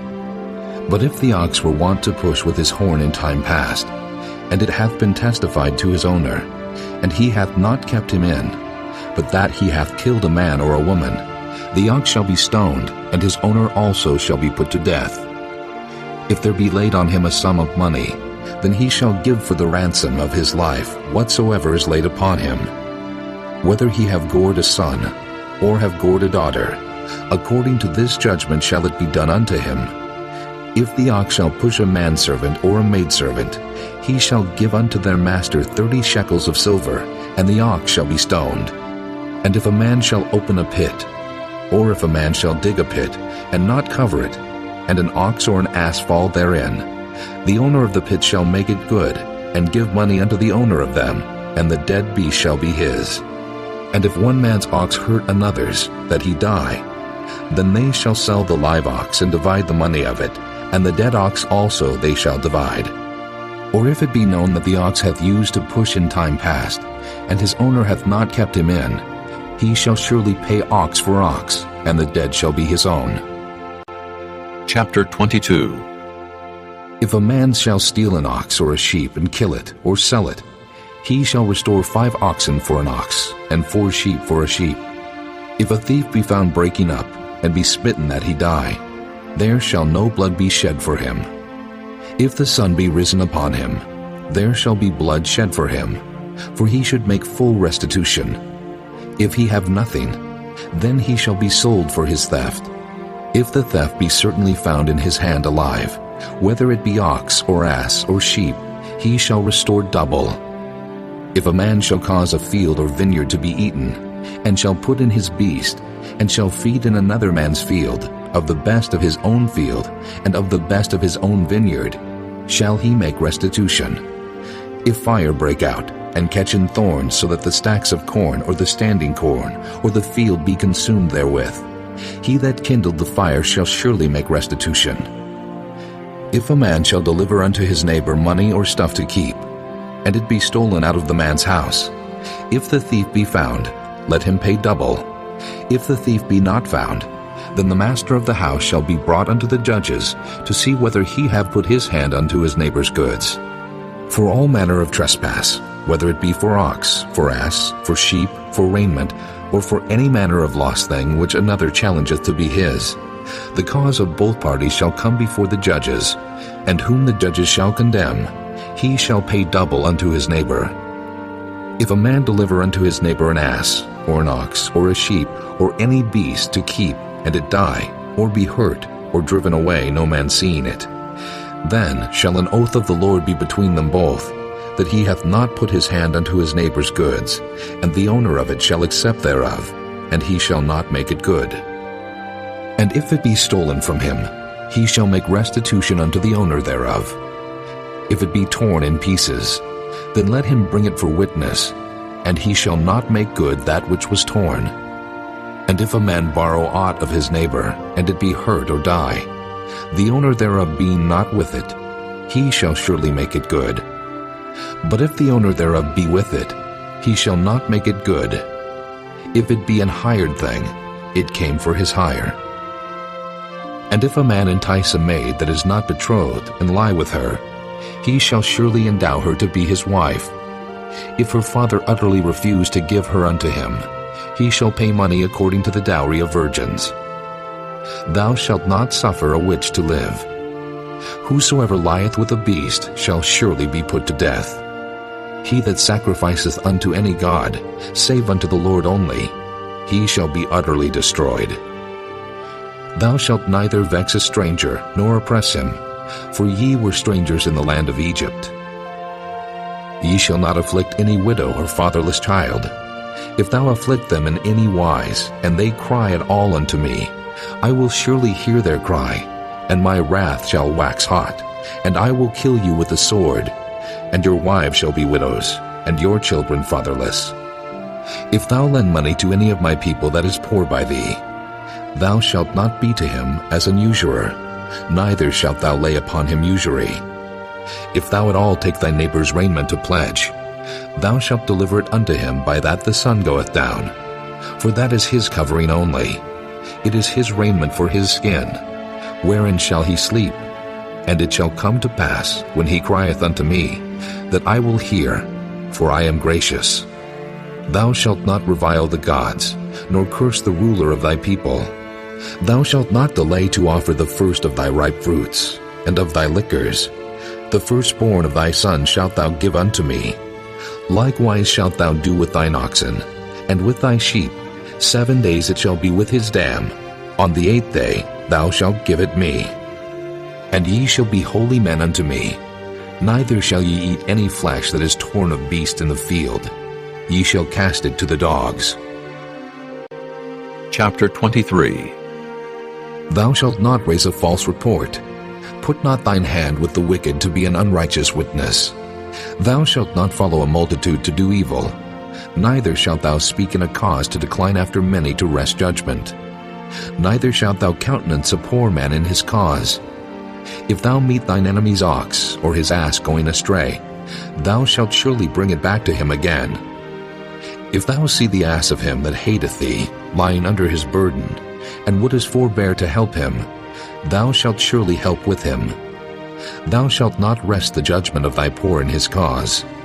Keep thee far from a false matter, and the innocent and righteous slay thou not, for I will not justify the wicked. And thou shalt take no gift, for the gift blindeth the wise, and perverteth the words of the righteous. Also thou shalt not oppress a stranger, for ye know the heart of a stranger, seeing ye were strangers in the land of Egypt. And 6 years thou shalt sow thy land, and shalt gather in the fruits thereof. But the 7th year thou shalt let it rest and lie still, that the poor of thy people may eat, and what they leave the beasts of the field shall eat. In like manner thou shalt deal with thy vineyard, and with thy oliveyard. 6 days thou shalt do thy work, and on the 7th day thou shalt rest, that thine ox and thine ass may rest, and the son of thy handmaid, and the stranger may be refreshed. And in all things that I have said unto you be circumspect, and make no mention of the name of other gods, neither let it be heard out of thy mouth. 3 times thou shalt keep a feast unto me in the year. Thou shalt keep the feast of unleavened bread. Thou shalt eat unleavened bread 7 days, as I commanded thee, in the time appointed of the month Abib, for in it thou camest out from Egypt. And none shall appear before me empty.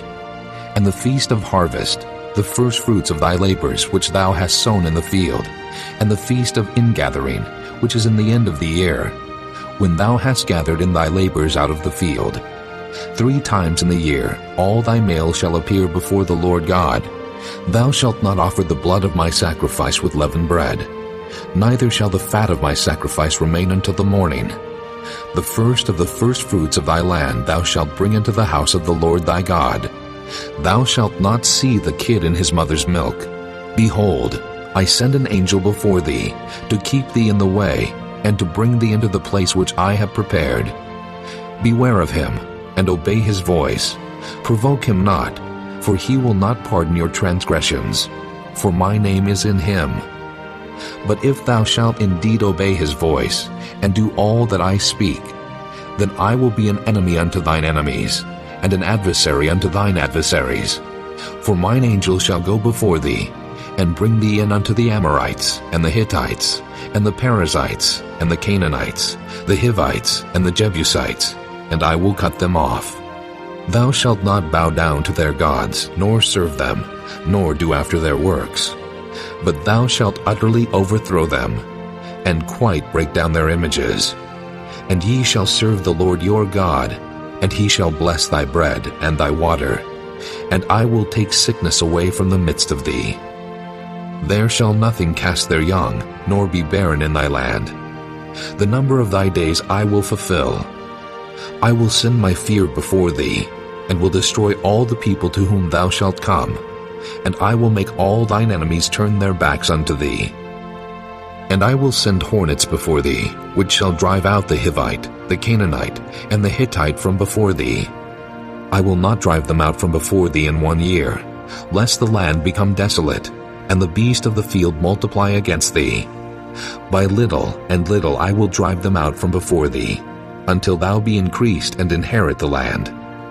And I will set thy bounds from the Red Sea, even unto the sea of the Philistines, and from the desert unto the river. For I will deliver the inhabitants of the land into your hand, and thou shalt drive them out before thee. Thou shalt make no covenant with them, nor with their gods. They shall not dwell in thy land, lest they make thee sin against me. For if thou serve their gods, it will surely be a snare unto thee. Chapter 24. And he said unto Moses, Come up unto the Lord, thou, and Aaron, Nadab, and Abihu, and 70 of the elders of Israel, and worship ye afar off. And Moses alone shall come near the Lord, but they shall not come nigh, neither shall the people go up with him.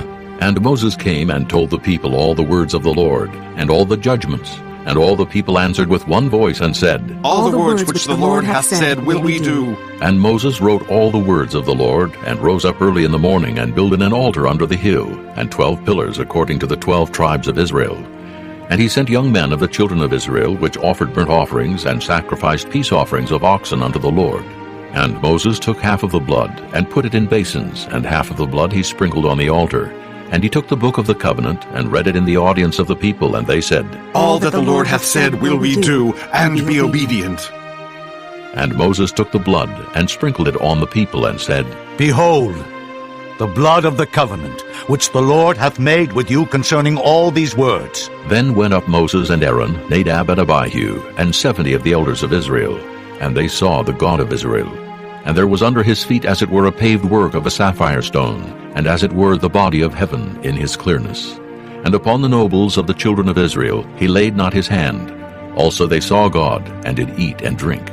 And the Lord said unto Moses, Come up to me into the mount, and be there, and I will give thee tables of stone, and a law and commandments which I have written, that thou mayest teach them.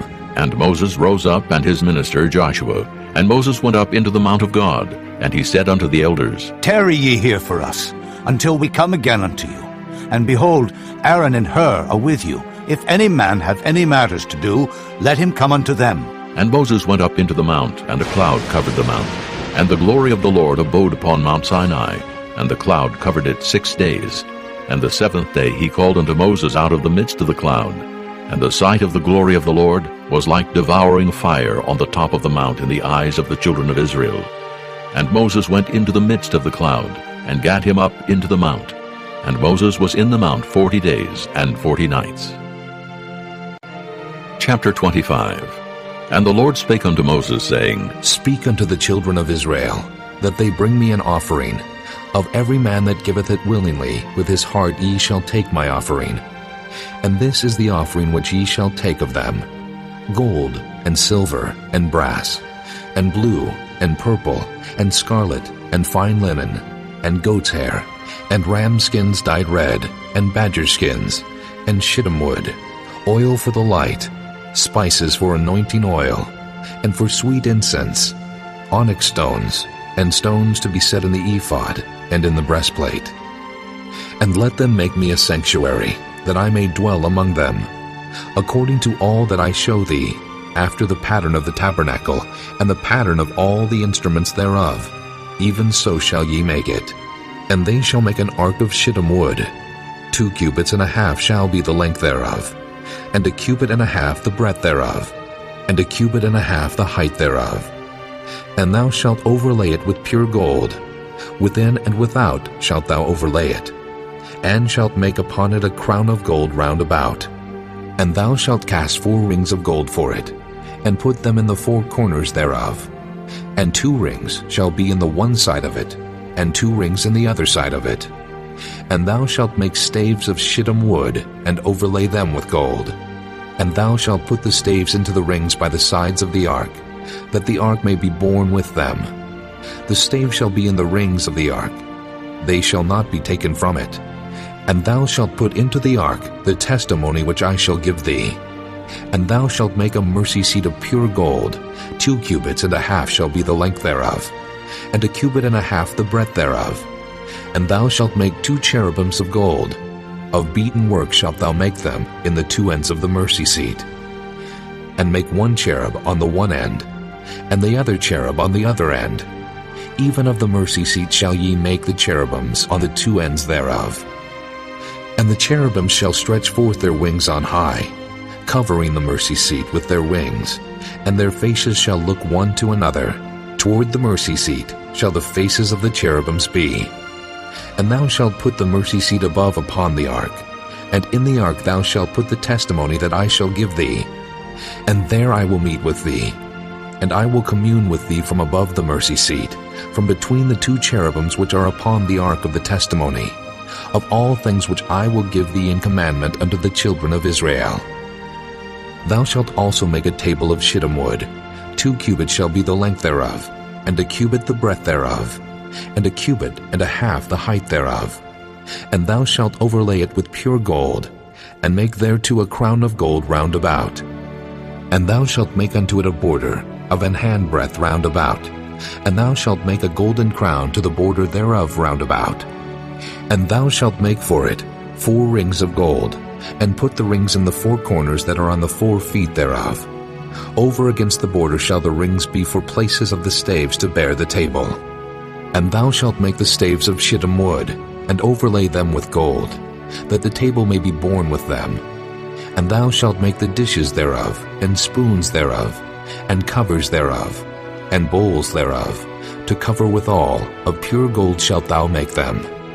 And thou shalt set upon the table showbread before me alway. And thou shalt make a candlestick of pure gold, of beaten work shall the candlestick be made. His shaft, and his branches, his bowls, his knops, and his flowers shall be of the same. And 6 branches shall come out of the sides of it, 3 branches of the candlestick out of the one side, and 3 branches of the candlestick out of the other side. 3 bowls made like unto almonds, with a knop and a flower in one branch, and 3 bowls made like almonds in the other branch, with a knop and a flower. So in the 6 branches that come out of the candlestick, and in the candlestick shall be 4 bowls made like unto almonds, with their knops and their flowers. And there shall be a knop under 2 branches of the same, and a knop under 2 branches of the same, and a knop under 2 branches of the same, according to the 6 branches that proceed out of the candlestick. Their knops and their branches shall be of the same. All it shall be one beaten work of pure gold. And thou shalt make the 7 lamps thereof, and they shall light the lamps thereof, that they may give light over against it. And the tongs thereof, and the snuff dishes thereof, shall be of pure gold. Of a talent of pure gold shall he make it, with all these vessels. And look that thou make them after their pattern, which was showed thee in the mount. Chapter 26. Moreover, thou shalt make the tabernacle with 10 curtains of fine twined linen, and blue, and purple, and scarlet. With cherubims of cunning work shalt thou make them. The length of 1 curtain shall be 28 cubits, and the breadth of 1 curtain 4 cubits.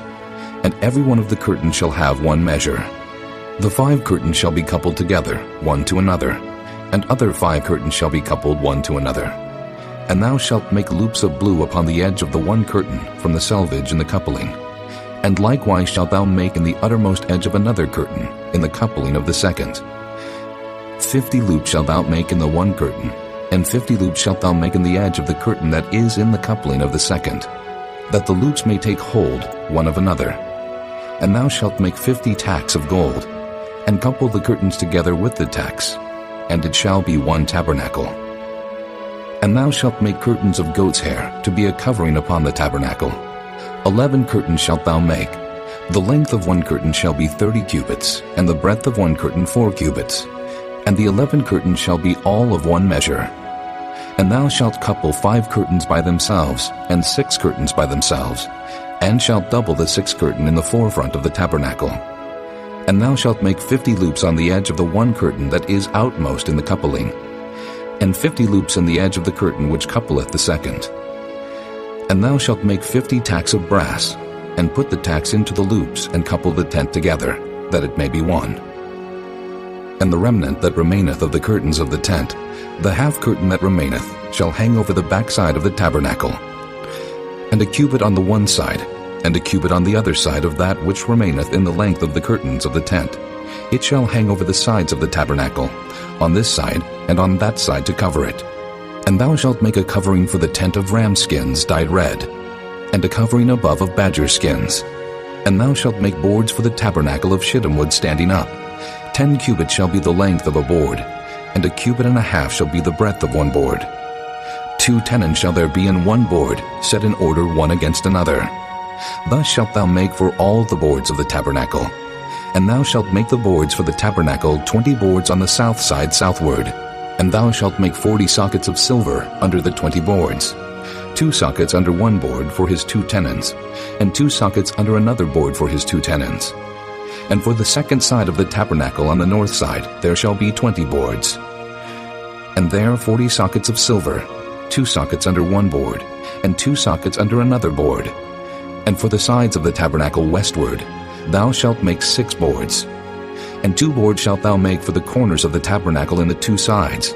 And they shall be coupled together beneath, and they shall be coupled together above the head of it unto 1 ring. Thus shall it be for them both. They shall be for the 2 corners. And they shall be 8 boards, and their sockets of silver 16 sockets, 2 sockets under 1 board, and 2 sockets under another board. And thou shalt make bars of shittim wood, 5 for the boards of the one side of the tabernacle, and 5 bars for the boards of the other side of the tabernacle, and 5 bars for the boards of the side of the tabernacle, for the 2 sides westward. And the middle bar in the midst of the board shall reach from end to end. And thou shalt overlay the boards with gold, and make their rings of gold for places for the bars. And thou shalt overlay the bars with gold. And thou shalt rear up the tabernacle according to the fashion thereof, which was showed thee in the mount. And thou shalt make a veil of blue, and purple, and scarlet, and fine twined linen of cunning work. With cherubim shall it be made. And thou shalt hang it upon 4 pillars of shittim wood overlaid with gold. Their hooks shall be of gold upon the 4 sockets of silver. And thou shalt hang up the veil under the tacks, that thou mayest bring in thither within the veil the ark of the testimony. And the veil shall divide unto you between the holy place and the most holy. And thou shalt put the mercy seat upon the ark of the testimony in the most holy place. And thou shalt set the table without the veil, and the candlestick over against the table on the side of the tabernacle toward the south. And thou shalt put the table on the north side. And thou shalt make an hanging for the door of the tent of blue and purple and scarlet, and fine twined linen wrought with needlework. And thou shalt make for the hanging 5 pillars of shittim wood, and overlay them with gold, and their hooks shall be of gold. And thou shalt cast 5 sockets of brass for them. Chapter 27. And thou shalt make an altar of shittim wood, 5 cubits long, and 5 cubits broad. The altar shall be 4 square, and the height thereof shall be 3 cubits. And thou shalt make the horns of it upon the 4 corners thereof. His horn shall be of the same. And thou shalt overlay it with brass. And thou shalt make his pans to receive his ashes, and his shovels, and his basins, and his flesh hooks, and his firepans. All the vessels thereof thou shalt make of brass. And thou shalt make for it a grate of network of brass. And upon the net shalt thou make 4 brassen rings in the 4 corners thereof. And thou shalt put it under the compass of the altar beneath, that the net may be even to the midst of the altar. And thou shalt make staves for the altar, staves of shittim wood, and overlay them with brass.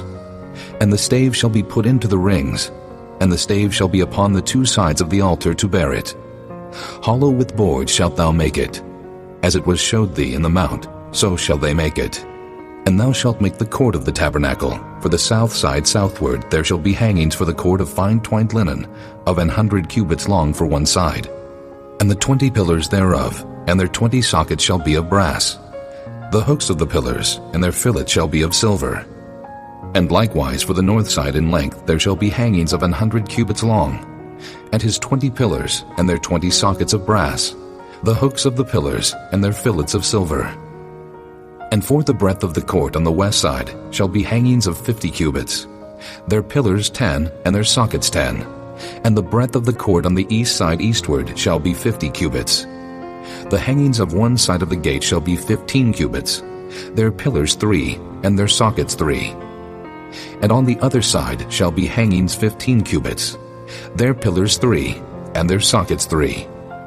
And for the gate of the court shall be an hanging of 20 cubits, of blue and purple and scarlet, and fine twined linen, wrought with needlework. And their pillars shall be 4, and their sockets 4. All the pillars round about the court shall be filleted with silver.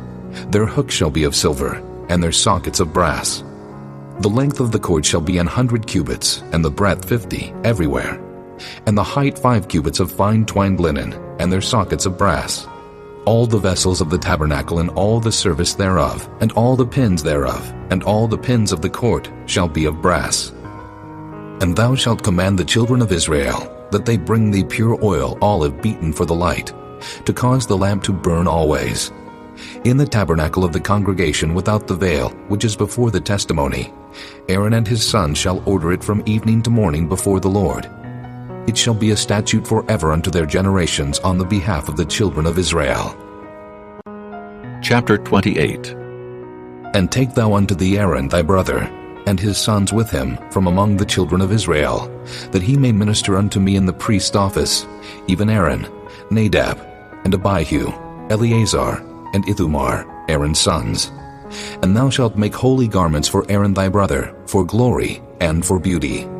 And thou shalt speak unto all that are wise-hearted, whom I have filled with the spirit of wisdom, that they may make Aaron's garments to consecrate him, that he may minister unto me in the priest's office. And these are the garments which they shall make: a breastplate, and an ephod, and a robe, and a broidered coat, a mitre, and a girdle. And they shall make holy garments for Aaron thy brother and his sons, that he may minister unto me in the priest's office. And they shall take gold, and blue, and purple, and scarlet, and fine linen. And they shall make the ephod of gold, of blue, and of purple, of scarlet, and fine twined linen with cunning work. It shall have the 2 shoulder pieces thereof joined at the 2 edges thereof, and so it shall be joined together. And the curious girdle of the ephod which is upon it shall be of the same according to the work thereof, even of gold, of blue, and purple, and scarlet, and fine twined linen. And thou shalt take 2 onyx stones, and grave on them the names of the children of Israel, 6 of their names on one stone, and the other 6 names of the rest on the other stone according to their birth. With the work of an engraver in stone, like the engravings of a signet, shalt thou engrave the 2 stones with the names of the children of Israel. Thou shalt make them to be set in ouches of gold. And thou shalt put the 2 stones upon the shoulders of the ephod for stones of memorial unto the children of Israel. And Aaron shall bear their names before the Lord upon his 2 shoulders for a memorial. And thou shalt make ouches of gold, and 2 chains of pure gold at the ends, of wreathen work shalt thou make them, and fasten the wreathen chains to the ouches. And thou shalt make the breastplate of judgment with cunning work. After the work of the ephod thou shalt make it. Of gold, of blue, and of purple, and of scarlet, and of fine twined linen shalt thou make it. 4 it shall be beam doubled. A span shall be the length thereof, and a span shall be the breadth thereof. And thou shalt set in it settings of stones, even 4 rows of stones. The first row shall be a sardius, a topaz, and a carbuncle. This shall be the first row. And the second row shall be an emerald, a sapphire, and a diamond. And the third row, a ligure, an agate, and an amethyst. And the 4th row, a beryl, and an onyx, and a jasper. They shall be set in gold in their enclosings. And the stones shall be with the names of the children of Israel, 12 according to their names, like the engravings of a signet. Every one with his name shall they be according to the 12 tribes. And thou shalt make upon the breastplate chains at the ends of wreathen work of pure gold. And thou shalt make upon the breastplate 2 rings of gold, and shalt put the 2 rings on the 2 ends of the breastplate. And thou shalt put the 2 wreathen chains of gold in the 2 rings which are on the ends of the breastplate.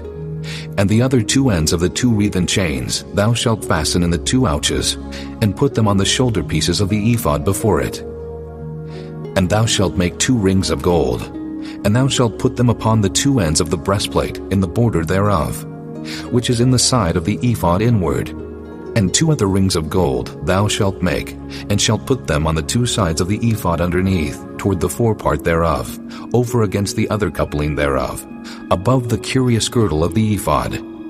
And they shall bind the breastplate by the rings thereof unto the rings of the ephod with a lace of blue, that it may be above the curious girdle of the ephod, and that the breastplate be not loosed from the ephod. And Aaron shall bear the names of the children of Israel in the breastplate of judgment upon his heart, when he goeth in unto the holy place, for a memorial before the Lord continually. And thou shalt put in the breastplate of judgment the Urim and the Thummim, and they shall be upon Aaron's heart when he goeth in before the Lord.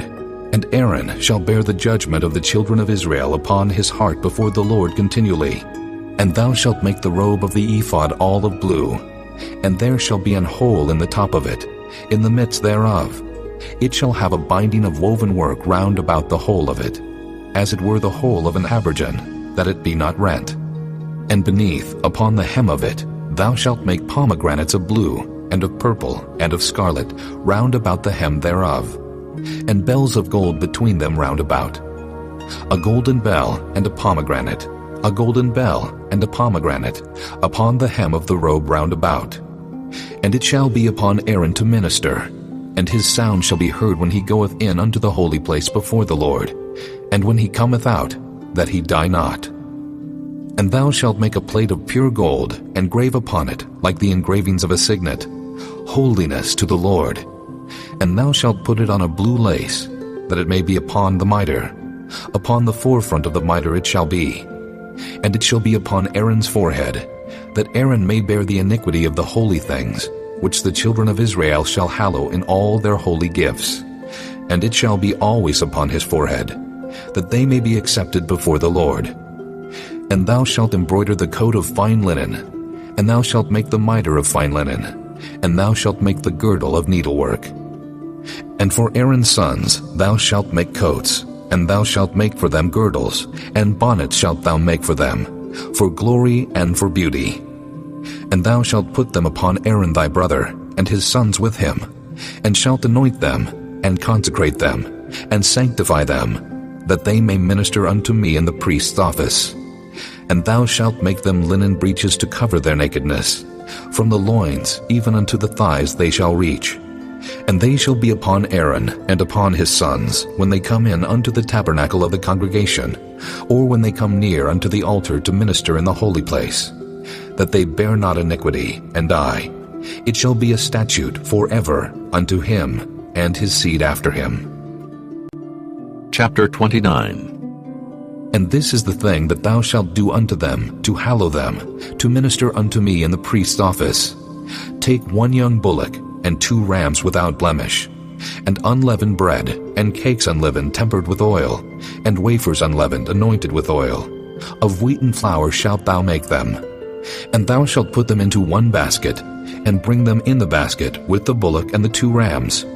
And Aaron and his sons thou shalt bring unto the door of the tabernacle of the congregation, and shalt wash them with water. And thou shalt take the garments, and put upon Aaron the coat, and the robe of the ephod, and the ephod, and the breastplate, and gird him with the curious girdle of the ephod. And thou shalt put the mitre upon his head, and put the holy crown upon the mitre. Then shalt thou take the anointing oil, and pour it upon his head, and anoint him.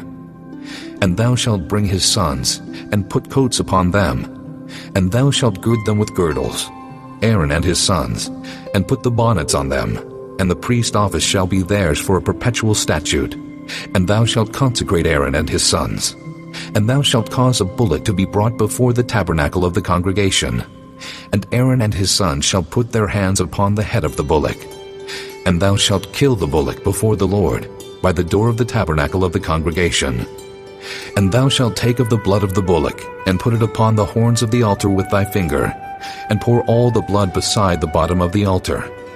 And thou shalt take all the fat that covereth the inwards, and the caul that is above the liver, and the 2 kidneys, and the fat that is upon them, and burn them upon the altar.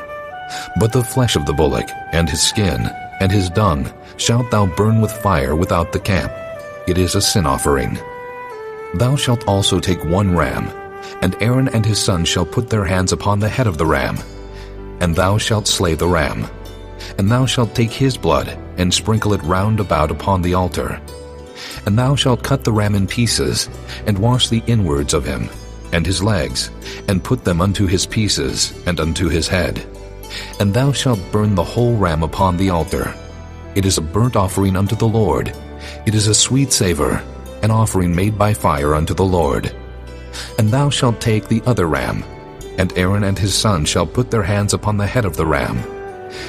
Then shalt thou kill the ram, and take of his blood, and put it upon the tip of the right ear of Aaron, and upon the tip of the right ear of his sons, and upon the thumb of their right hand, and upon the great toe of their right foot, and sprinkle the blood upon the altar round about.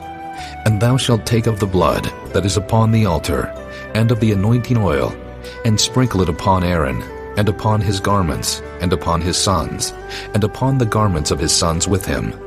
And he shall be hallowed, and his garments and his sons' garments with him. Also thou shalt take of the ram the fat and the rump, and the fat that covereth the inwards, and the caul above the liver, and the 2 kidneys, and the fat that is upon them, and the right shoulder, for it is a ram of consecration. And 1 loaf of bread, and 1 cake of oil bread, and 1 wafer out of the basket of the unleavened bread that is before the Lord.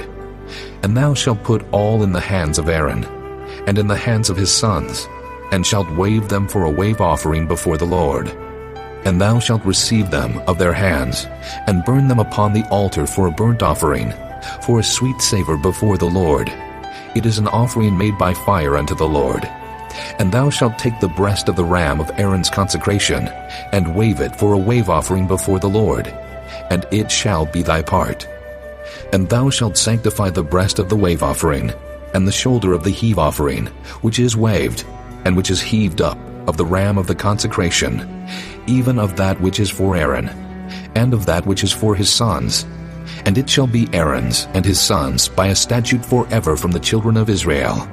For it is an heave offering, and it shall be an heave offering from the children of Israel of the sacrifice of their peace offerings, even their heave offering unto the Lord. And the holy garments of Aaron shall be his sons after him, to be anointed therein, and to be consecrated in them.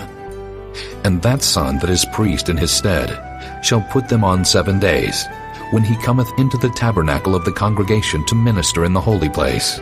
And thou shalt take the ram of the consecration, and seethe his flesh in the holy place. And Aaron and his sons shall eat the flesh of the ram, and the bread that is in the basket by the door of the tabernacle of the congregation. And they shall eat those things wherewith the atonement was made, to consecrate and to sanctify them. But a stranger shall not eat thereof, because they are holy. And if aught of the flesh of the consecrations, or of the bread remain unto the morning, then thou shalt burn the remainder with fire. It shall not be eaten, because it is holy. And thus shalt thou do unto Aaron, and to his sons, according to all things which I have commanded thee.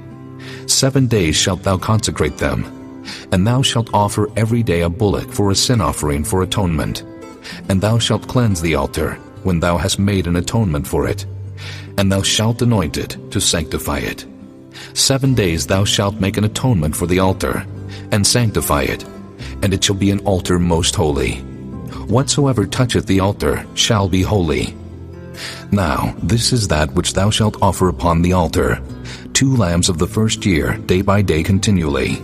The 1 lamb thou shalt offer in the morning, and the other lamb thou shalt offer at even. And with the 1 lamb 1/10 deal of flour mingled with the 4th part of an hin of beaten oil, and the 4th part of an hin of wine for a drink offering. And the other lamb thou shalt offer at even, and shalt do thereto according to the meat offering of the morning, and according to the drink offering thereof, for a sweet savor, an offering made by fire unto the Lord.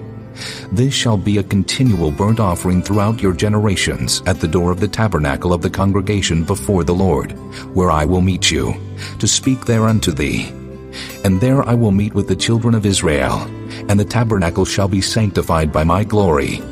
And I will sanctify the tabernacle of the congregation, and the altar. I will sanctify also both Aaron and his sons, to minister to me in the priest's office. And I will dwell among the children of Israel, and will be their God.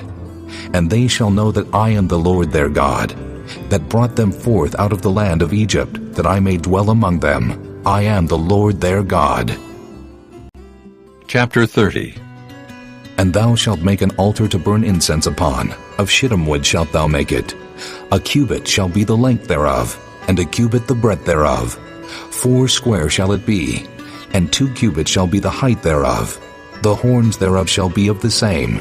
And thou shalt overlay it with pure gold, the top thereof, and the sides thereof round about, and the horns thereof.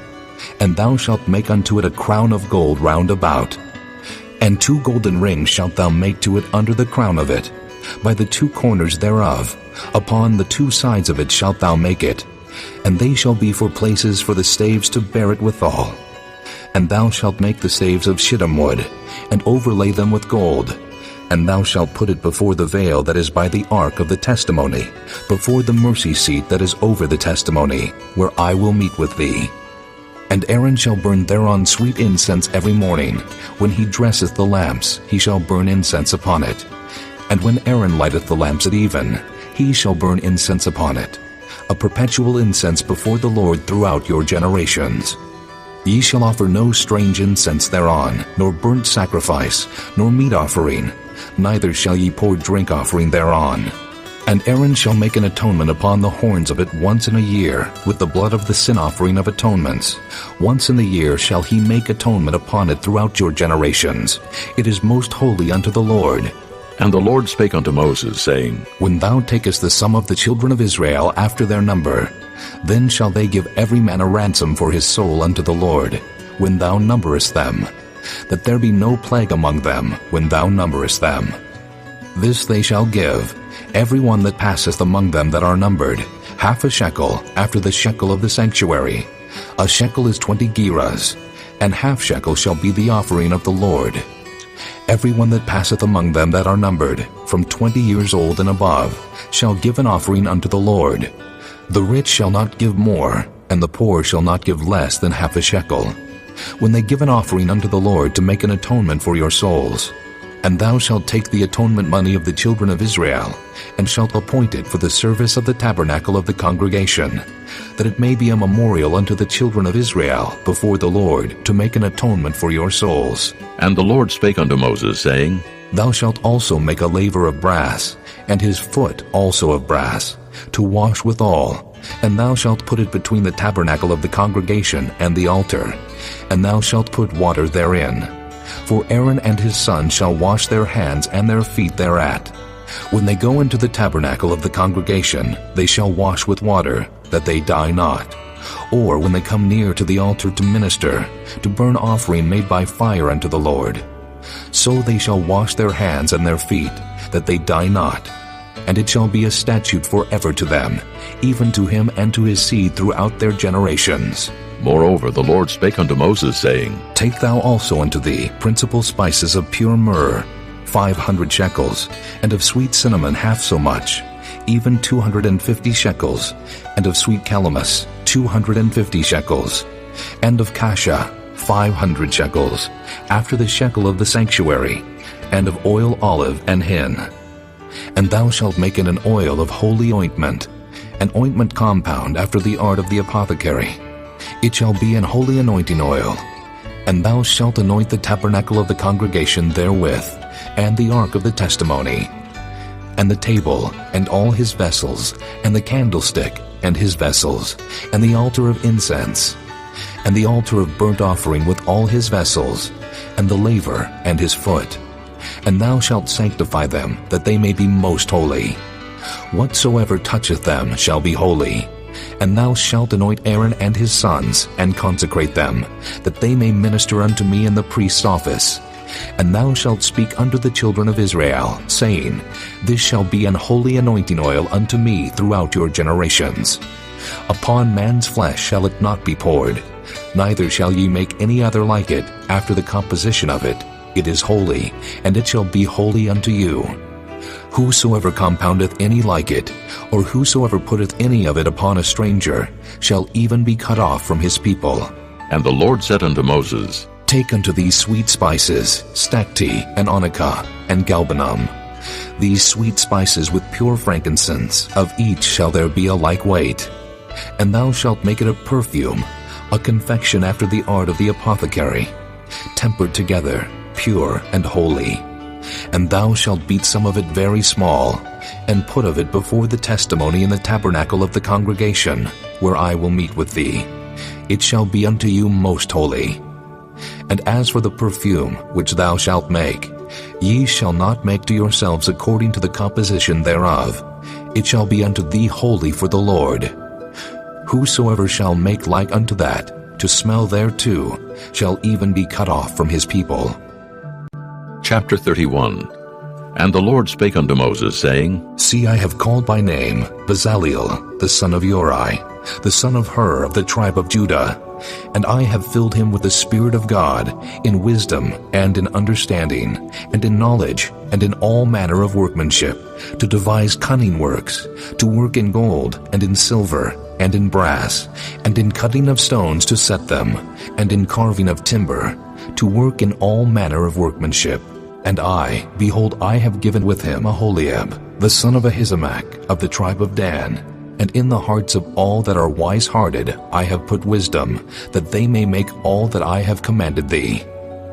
The tabernacle of the congregation, and the ark of the testimony, and the mercy seat that is thereupon, and all the furniture of the tabernacle, and the table, and his furniture, and the pure candlestick with all his furniture, and the altar of incense, and the altar of burnt offering with all his furniture, and the laver and his foot, and the cloths of service, and the holy garments for Aaron the priest, and the garments of his sons to minister in the priest's office, and the anointing oil, and sweet incense for the holy place, according to all that I have commanded thee, shall they do. And the Lord spake unto Moses, saying, Speak thou also unto the children of Israel, saying, Verily my Sabbaths ye shall keep, for it is a sign between me and you throughout your generations, that ye may know that I am the Lord that doth sanctify you. Ye shall keep the Sabbath therefore, for it is holy unto you. Every one that defileth it shall surely be put to death. For whosoever doeth any work therein, that soul shall be cut off from among his people. 6 days may work be done, but in the 7th is the Sabbath of rest, holy to the Lord. Whosoever doeth any work in the Sabbath day, he shall surely be put to death. Wherefore the children of Israel shall keep the Sabbath, to observe the Sabbath throughout their generations for a perpetual covenant.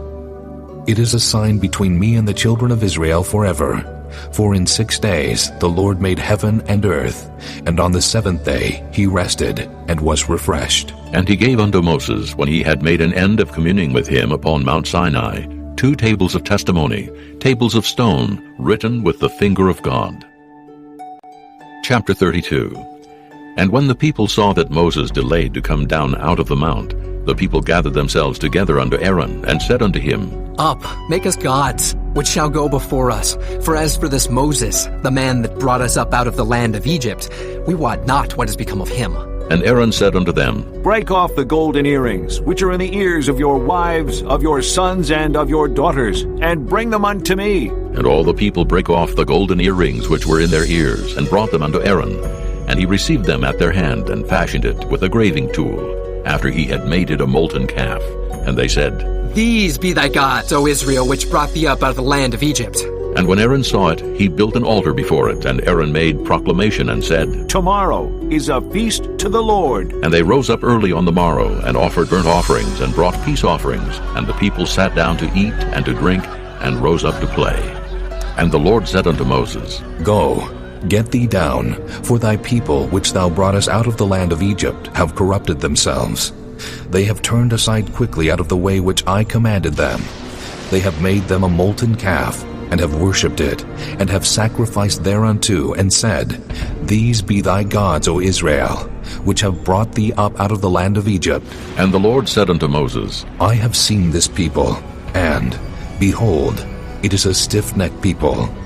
Now therefore let me alone, that my wrath may wax hot against them, and that I may consume them, and I will make of thee a great nation. And Moses besought the Lord his God, and said, Lord, why doth thy wrath wax hot against thy people, which thou hast brought forth out of the land of Egypt with great power, and with a mighty hand? Wherefore should the Egyptians speak, and say, For mischief did he bring them out, to slay them in the mountains, and to consume them from the face of the earth? Turn from thy fierce wrath, and repent of this evil against thy people. Remember Abraham, Isaac, and Israel, thy servants, to whom thou swearest by thine own self, and saidst unto them, I will multiply your seed as the stars of heaven, and all this land that I have spoken of will I give unto your seed, and they shall inherit it forever. And the Lord repented of the evil which he thought to do unto his people. And Moses turned, and went down from the mount, and the 2 tables of the testimony were in his hand. The tables were written on both their sides, on the one side and on the other were they written. And the tables were the work of God, and the writing was the writing of God, graven upon the tables. And when Joshua heard the noise of the people as they shouted, he said unto Moses, There is a noise of war in the camp.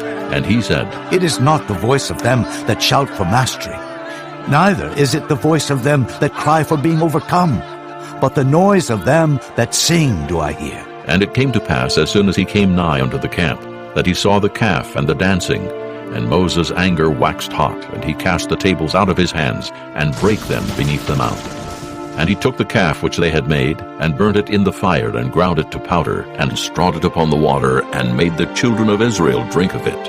And Moses said unto Aaron, What did this people unto thee, that thou hast brought so great a sin upon them? And Aaron said, Let not the anger of my Lord wax hot. Thou knowest the people, that they are set on mischief. For they said unto me, Make us gods which shall go before us. For as for this Moses, the man that brought us up out of the land of Egypt, we wot not what is become of him. And I said unto them, Whosoever hath any gold, let them break it off. So they gave it me. Then I cast it into the fire, and there came out this calf. And when Moses saw that the people were naked, for Aaron had made them naked unto their shame among their enemies, then Moses stood in the gate of the camp, and said, Who is on the Lord's side? Let him come unto me. And all the sons of Levi gathered themselves together unto him. And he said unto them, Thus saith the Lord God of Israel, Put every man his sword by his side, and go in and out from gate to gate throughout the camp, and slay every man his brother, and every man his companion, and every man his neighbor. And the children of Levi did according to the word of Moses. And there fell of the people that day about 3,000 men.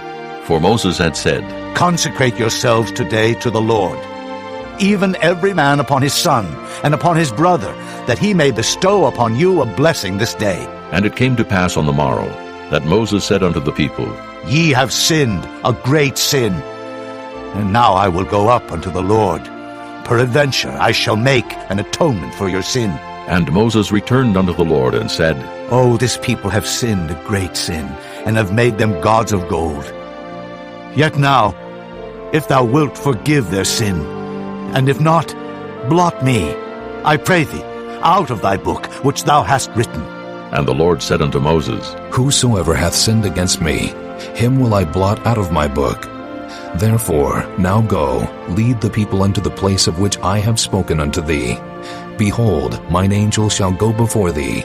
Nevertheless, in the day when I visit, I will visit their sin upon them. And the Lord plagued the people, because they made the calf which Aaron made.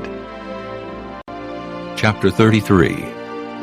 And the Lord said unto Moses, Depart, and go up hence, thou and the people which thou hast brought up out of the land of Egypt, unto the land which I swear unto Abraham, to Isaac, and to Jacob, saying, Unto thy seed will I give it. And I will send an angel before thee, and I will drive out the Canaanite, the Amorite, and the Hittite, and the Perizzite, the Hivite, and the Jebusite, unto a land flowing with milk and honey. For I will not go up in the midst of thee, for thou art a stiff-necked people, lest I consume thee in the way. And when the people heard these evil tidings, they mourned. And no man did put on him his ornaments, for the Lord had said unto Moses, Say unto the children of Israel, Ye are a stiff-necked people. I will come up into the midst of thee in a moment, and consume thee. Therefore now put off thy ornaments from thee, that I may know what to do unto thee. And the children of Israel stripped themselves of their ornaments by the Mount Horeb.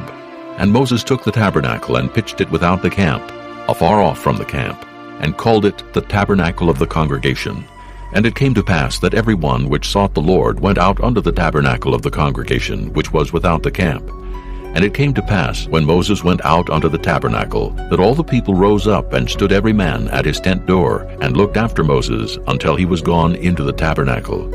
And it came to pass, as Moses entered into the tabernacle, the cloudy pillar descended, and stood at the door of the tabernacle, and the Lord talked with Moses. And all the people saw the cloudy pillar stand at the tabernacle door, and all the people rose up and worshipped, every man in his tent door.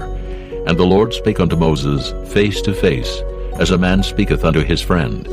And he turned again into the camp. But his servant Joshua the son of Nun, a young man, departed not out of the tabernacle. And Moses said unto the Lord, See, thou sayest unto me, Bring up this people. And thou hast not let me know whom thou wilt send with me. Yet thou hast said, I know thee by name, and thou hast also found grace in my sight. Now, therefore, I pray thee, if I have found grace in thy sight, show me now thy way, that I may know thee, that I may find grace in thy sight, and consider that this nation is thy people. And he said, My presence shall go with thee, and I will give thee rest. And he said unto him, If thy presence go not with me, carry us not up hence. For wherein shall it be known here that I and thy people have found grace in thy sight? Is it not in that thou goest with us? So shall we be separated, I and thy people, from all the people that are upon the face of the earth. And the Lord said unto Moses, I will do this thing also that thou hast spoken, for thou hast found grace in my sight, and I know thee by name. And he said, I beseech thee, show me thy glory. And he said, I will make all my goodness pass before thee, and I will proclaim the name of the Lord before thee, and will be gracious to whom I will be gracious, and will show mercy on whom I will show mercy. And he said, Thou canst not see my face, for there shall no man see me and live. And the Lord said, Behold, there is a place by me, and thou shalt stand upon a rock. And it shall come to pass, while my glory passeth by, that I will put thee in a cleft of the rock, and will cover thee with my hand while I pass by. And I will take away mine hand, and thou shalt see my back parts, but my face shall not be seen. This concludes disc number 5. Chapter 34. And the Lord said unto Moses, Hew thee 2 tables of stone like unto the first, and I will write upon these tables the words that were in the first tables which thou breakest. And be ready in the morning, and come up in the morning unto Mount Sinai, and present thyself there to me in the top of the mount. And no man shall come up with thee, neither let any man be seen throughout all the mount, neither let the flocks nor herds feed before that mount. And he hewed 2 tables of stone like unto the first. And Moses rose up early in the morning, and went up unto Mount Sinai, as the Lord had commanded him, and took in his hand the 2 tables of stone. And the Lord descended in the cloud, and stood with him there, and proclaimed the name of the Lord. And the Lord passed by before him, and proclaimed, The Lord God, merciful and gracious, long-suffering and abundant in goodness and truth, keeping mercy for thousands, forgiving iniquity and transgression and sin, and that will by no means clear the guilty, visiting the iniquity of the fathers upon the children, and upon the children's children, unto the 3rd and to the 4th generation. And Moses made haste, and bowed his head toward the earth, and worshipped. And he said, If now I have found grace in thy sight, O Lord, let my Lord, I pray thee, go among us, for it is a stiff-necked people. And pardon our iniquity and our sin, and take us for thine inheritance. And he said, Behold, I make a covenant. Before all thy people I will do marvels, such as have not been done in all the earth, nor in any nation. And all the people among which thou art shall see the work of the Lord, for it is a terrible thing that I will do with thee. Observe thou that which I command thee this day. Behold, I drive out before thee the Amorite, and the Canaanite, and the Hittite, and the Perizzite, and the Hivite, and the Jebusite. Take heed to thyself, lest thou make a covenant with the inhabitants of the land whither thou goest, lest it be for a snare in the midst of thee. But ye shall destroy their altars, break their images, and cut down their groves. For thou shalt worship no other God, for the Lord, whose name is jealous, is a jealous God, lest thou make a covenant with the inhabitants of the land, and they go a-whoring after their gods, and do sacrifice unto their gods, and one call thee, and thou eat of his sacrifice. And thou take of their daughters unto thy sons, and their daughters go a-whoring after their gods, and make thy sons go a-whoring after their gods. Thou shalt make thee no molten gods. The feast of unleavened bread shalt thou keep. 7 days thou shalt eat unleavened bread, as I commanded thee in the time of the month Abib. For in the month Abib thou camest out from Egypt. All that openeth the matrix is mine, and every firstling among thy cattle, whether ox or sheep that is male. But the firstling of an ass thou shalt redeem with a lamb, and if thou redeem him not, then shalt thou break his neck. All the firstborn of thy sons thou shalt redeem, and none shall appear before me empty. 6 days thou shalt work, but on the 7th day thou shalt rest. In earing time and in harvest thou shalt rest. And thou shalt observe the feast of weeks, of the firstfruits of wheat harvest, and the feast of ingathering at the year's end. Thrice in the year shall all your men children appear before the Lord God, the God of Israel. For I will cast out the nations before thee, and enlarge thy borders. Neither shall any man desire thy land when thou shalt go up to appear before the Lord thy God thrice in the year. Thou shalt not offer the blood of my sacrifice with leaven, neither shall the sacrifice of the feast of the Passover be left unto the morning. The first of the firstfruits of thy land thou shalt bring unto the house of the Lord thy God. Thou shalt not see the kid in his mother's milk. And the Lord said unto Moses, Write thou these words, for after the tenor of these words I have made a covenant with thee and with Israel. And he was there with the Lord 40 days and 40 nights.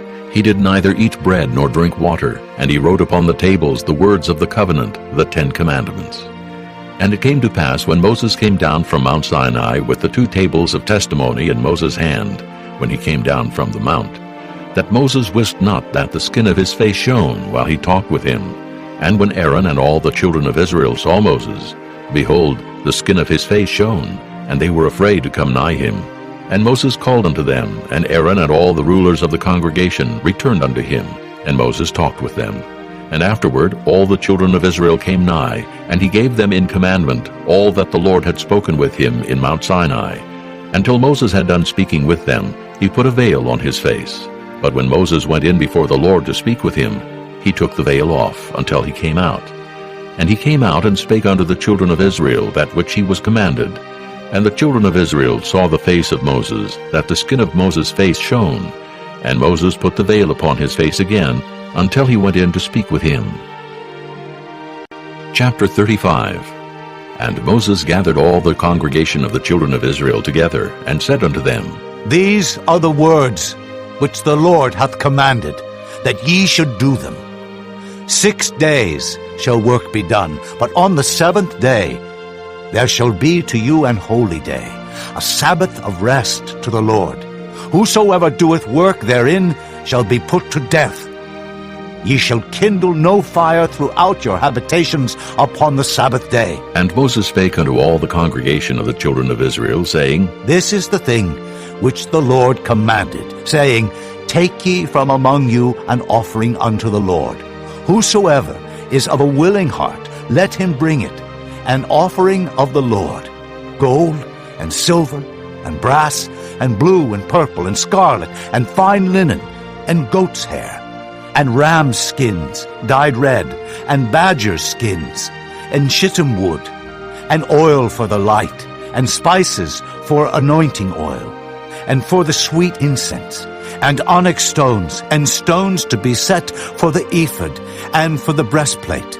And every wise-hearted among you shall come and make all that the Lord hath commanded: the tabernacle, his tent, and his covering, his tacks, and his boards, his bars, his pillars, and his sockets, the ark, and the staves thereof, with the mercy seat, and the veil of the covering, the table, and his staves, and all his vessels, and the showbread, the candlestick also for the light, and his furniture, and his lamps, with the oil for the light, and the incense altar, and his staves, and the anointing oil, and the sweet incense, and the hanging for the door at the entering in of the tabernacle, the altar of burnt offering, with his brazen grate, his staves, and all his vessels, the laver, and his foot, the hangings of the court, his pillars, and their sockets, and the hanging for the door of the court, the pins of the tabernacle,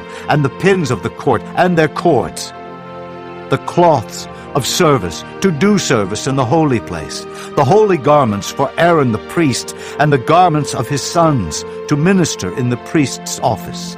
And all the congregation of the children of Israel departed from the presence of Moses. And they came, every one whose heart stirred him up, and every one whom his spirit made willing. And they brought the Lord's offering to the work of the tabernacle of the congregation, and for all his service, and for the holy garments. And they came, both men and women, as many as were willing-hearted, and brought bracelets and earrings and rings and tablets, all jewels of gold. And every man that offered an offering of gold unto the Lord. And every man with whom was found blue and purple and scarlet and fine linen and goat's hair and red skins of rams and badger skins brought them. Every one that did offer an offering of silver and brass brought the Lord's offering. And every man with whom was found shittim wood for any work of the service brought it. And all the women that were wise-hearted did spin with their hands, and brought that which they had spun, both of blue and of purple and of scarlet, and of fine linen. And all the women whose hearts stirred them up in wisdom spun goat's hair. And the rulers brought onyx stones, and stones to be set for the ephod and for the breastplate, and spice and oil for the light, and for the anointing oil, and for the sweet incense. The children of Israel brought a willing offering unto the Lord, every man and woman whose heart made them willing to bring for all manner of work, which the Lord had commanded to be made by the hand of Moses. And Moses said unto the children of Israel, See, the Lord hath called by name Bezaleel, the son of Uri, the son of Hur, of the tribe of Judah. And he hath filled him with the Spirit of God, in wisdom, in understanding, and in knowledge, and in all manner of workmanship, and to devise curious works, to work in gold, and in silver, and in brass, and in the cutting of stones, to set them, and in carving of wood, to make any manner of cunning work. And he hath put in his heart that he may teach both he and Aholiab, the son of Ahisamach, of the tribe of Dan. Them hath he filled with wisdom of heart, to work all manner of work, of the engraver, and of the cunning workman, and of the embroiderer, in blue and in purple, in scarlet and in fine linen, and of the weaver, even of them that do any work, and of those that devise cunning work. Chapter 36. Then wrought Bezaleel and Aholiab, and every wise-hearted man in whom the Lord put wisdom and understanding, to know how to work all manner of work for the service of the sanctuary, according to all that the Lord had commanded. And Moses called Bezaleel and Aholiab, and every wise-hearted man, in whose heart the Lord had put wisdom, even every one whose heart stirred him up to come unto the work to do it. And they received of Moses all the offering which the children of Israel had brought for the work of the service of the sanctuary, to make it withal. And they brought yet unto him free offerings every morning. And all the wise men that wrought all the work of the sanctuary came every man from his work which they made. And they spake unto Moses, saying, The people bring much more than enough for the service of the work, which the Lord commanded to make. And Moses gave commandment, and they caused it to be proclaimed throughout the camp, saying, Let neither man nor woman make any more work for the offering of the sanctuary. So the people were restrained from bringing, for the stuff they had was sufficient for all the work to make it, and too much. And every wise-hearted man among them that wrought the work of the tabernacle made 10 curtains of fine twined linen, and blue, and purple, and scarlet. With cherubims of cunning work made he them. The length of one curtain was 28 cubits, and the breadth of one curtain 4 cubits. The curtains were all of one size. And he coupled the 5 curtains one unto another, and the other 5 curtains he coupled one unto another. And he made loops of blue on the edge of one curtain from the selvage in the coupling. Likewise he made in the uttermost side of another curtain, in the coupling of the second. 50 loops made he in one curtain, and 50 loops made he in the edge of the curtain, which was in the coupling of the second. The loops held one curtain to another. And he made 50 tacks of gold, and coupled the curtains one unto another with the tacks, so it became one tabernacle. And he made curtains of goat's hair for the tent over the tabernacle. 11 curtains he made them. The length of one curtain was 30 cubits, and 4 cubits was the breadth of one curtain. The 11 curtains were of one size. And he coupled 5 curtains by themselves, and 6 curtains by themselves. And he made 50 loops upon the uttermost edge of the curtain in the coupling. And 50 loops made he upon the edge of the curtain which coupleth the second. And he made 50 tacks of brass to couple the tent together, that it might be one. And he made a covering for the tent of ram skin dyed red, and a covering of badger skin above that. And he made boards for the tabernacle of shittim wood standing up. The length of a board was 10 cubits, and the breadth of a board was 1 cubit and a half. One board had 2 tenons, equally distant one from another. Thus did he make for all the boards of the tabernacle. And he made boards for the tabernacle, 20 boards for the south side southward.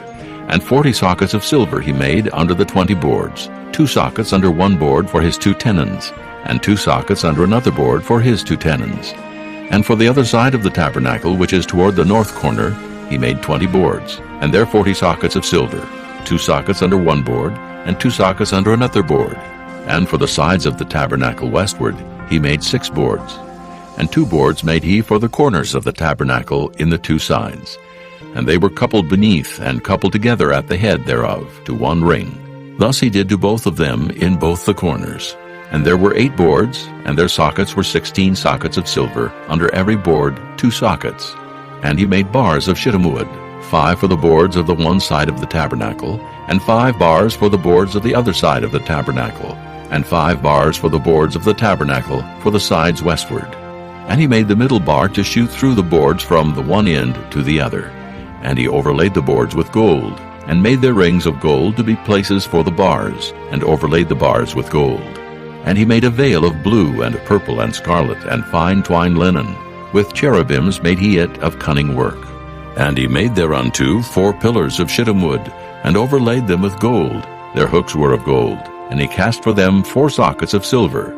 And he made an hanging for the tabernacle door of blue and purple and scarlet, and fine twined linen of needlework, and the 5 pillars of it with their hooks. And he overlaid their chapiters and their fillets with gold, but their 5 sockets were of brass. Chapter 37. And Bezaleel made the ark of shittim wood. 2 cubits and a half was the length of it, and 1 cubit and a half the breadth of it, and 1 cubit and a half the height of it. And he overlaid it with pure gold within and without, and made a crown of gold to it round about.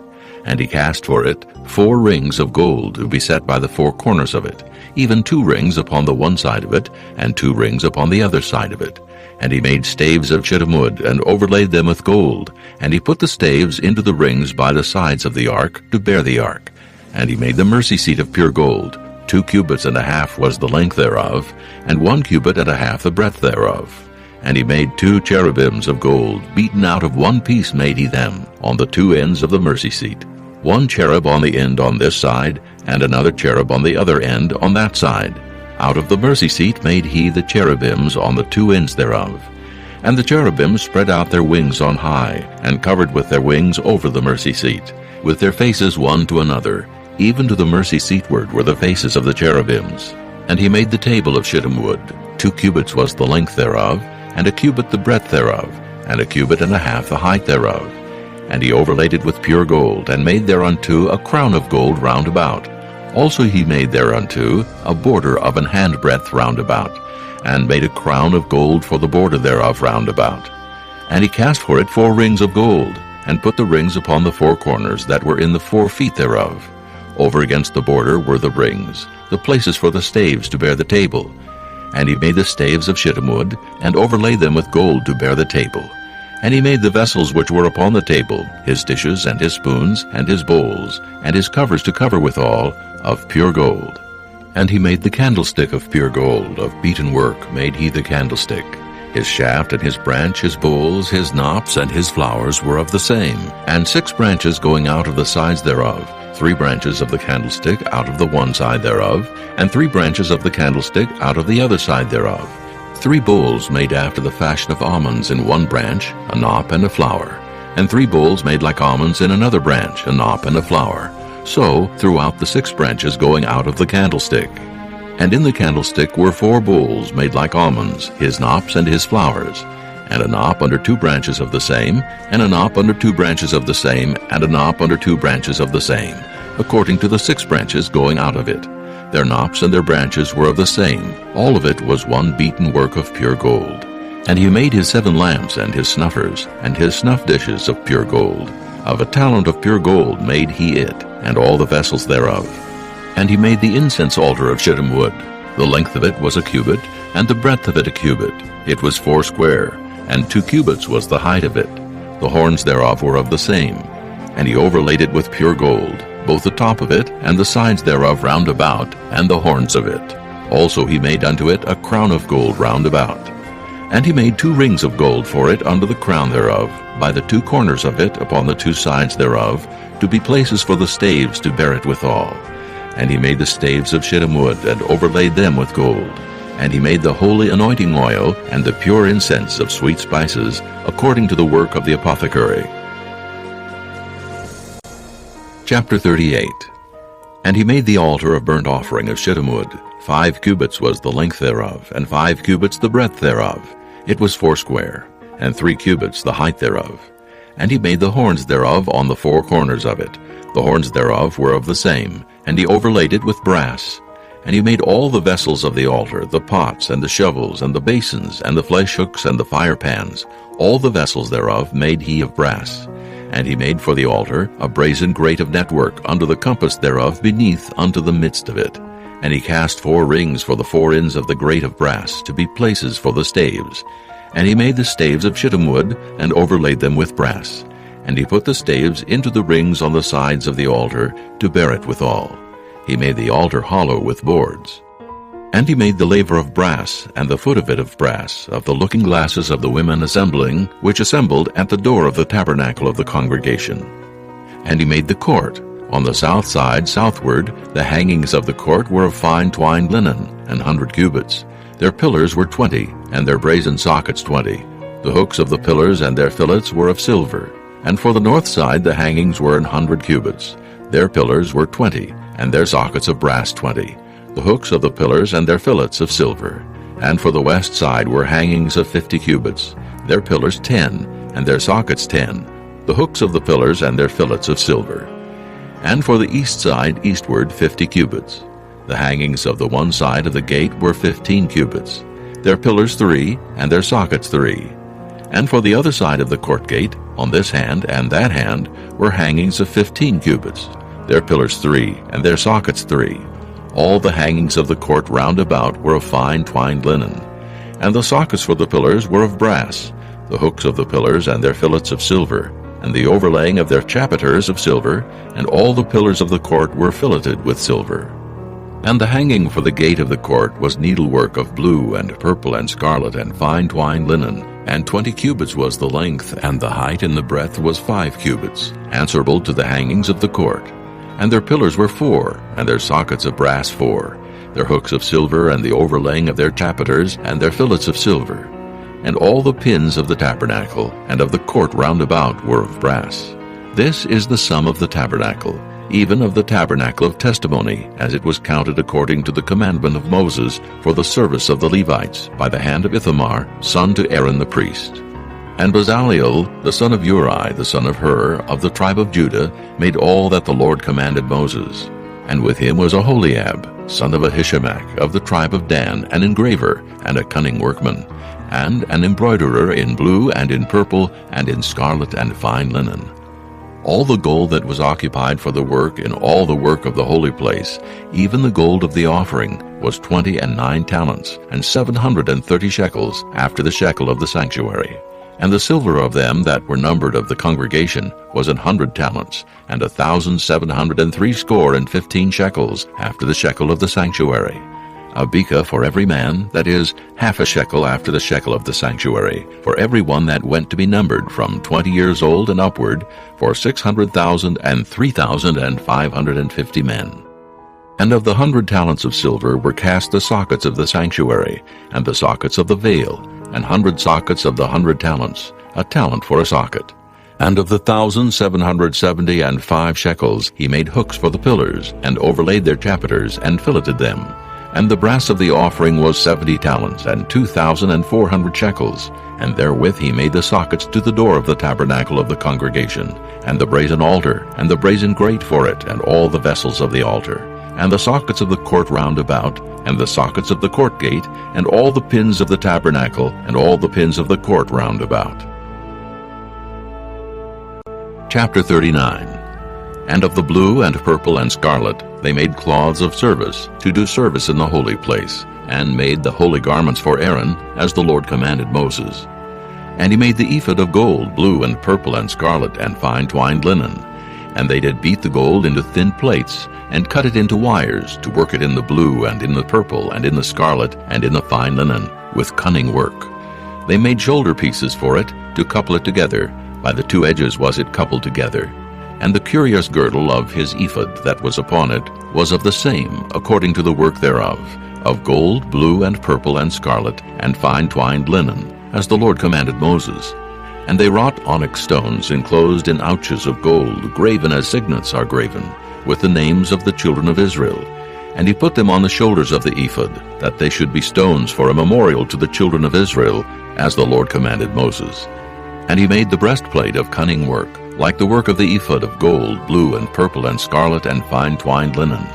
It was 4 square, They made the breastplate double. A span was the length thereof, and a span the breadth thereof, being doubled. And they set in it 4 rows of stones. The first row was a sardius, a topaz, and a carbuncle. This was the first row. And the second row, an emerald, a sapphire, and a diamond. And the third row, a ligure, an agate, and an amethyst. And the fourth row, a beryl, an onyx, and a jasper. They were enclosed in ouches of gold in their enclosings. And the stones were according to the names of the children of Israel, 12, according to their names, like the engravings of a signet, every one with his name according to the 12 tribes. And they made upon the breastplate chains at the ends of wreathen work of pure gold.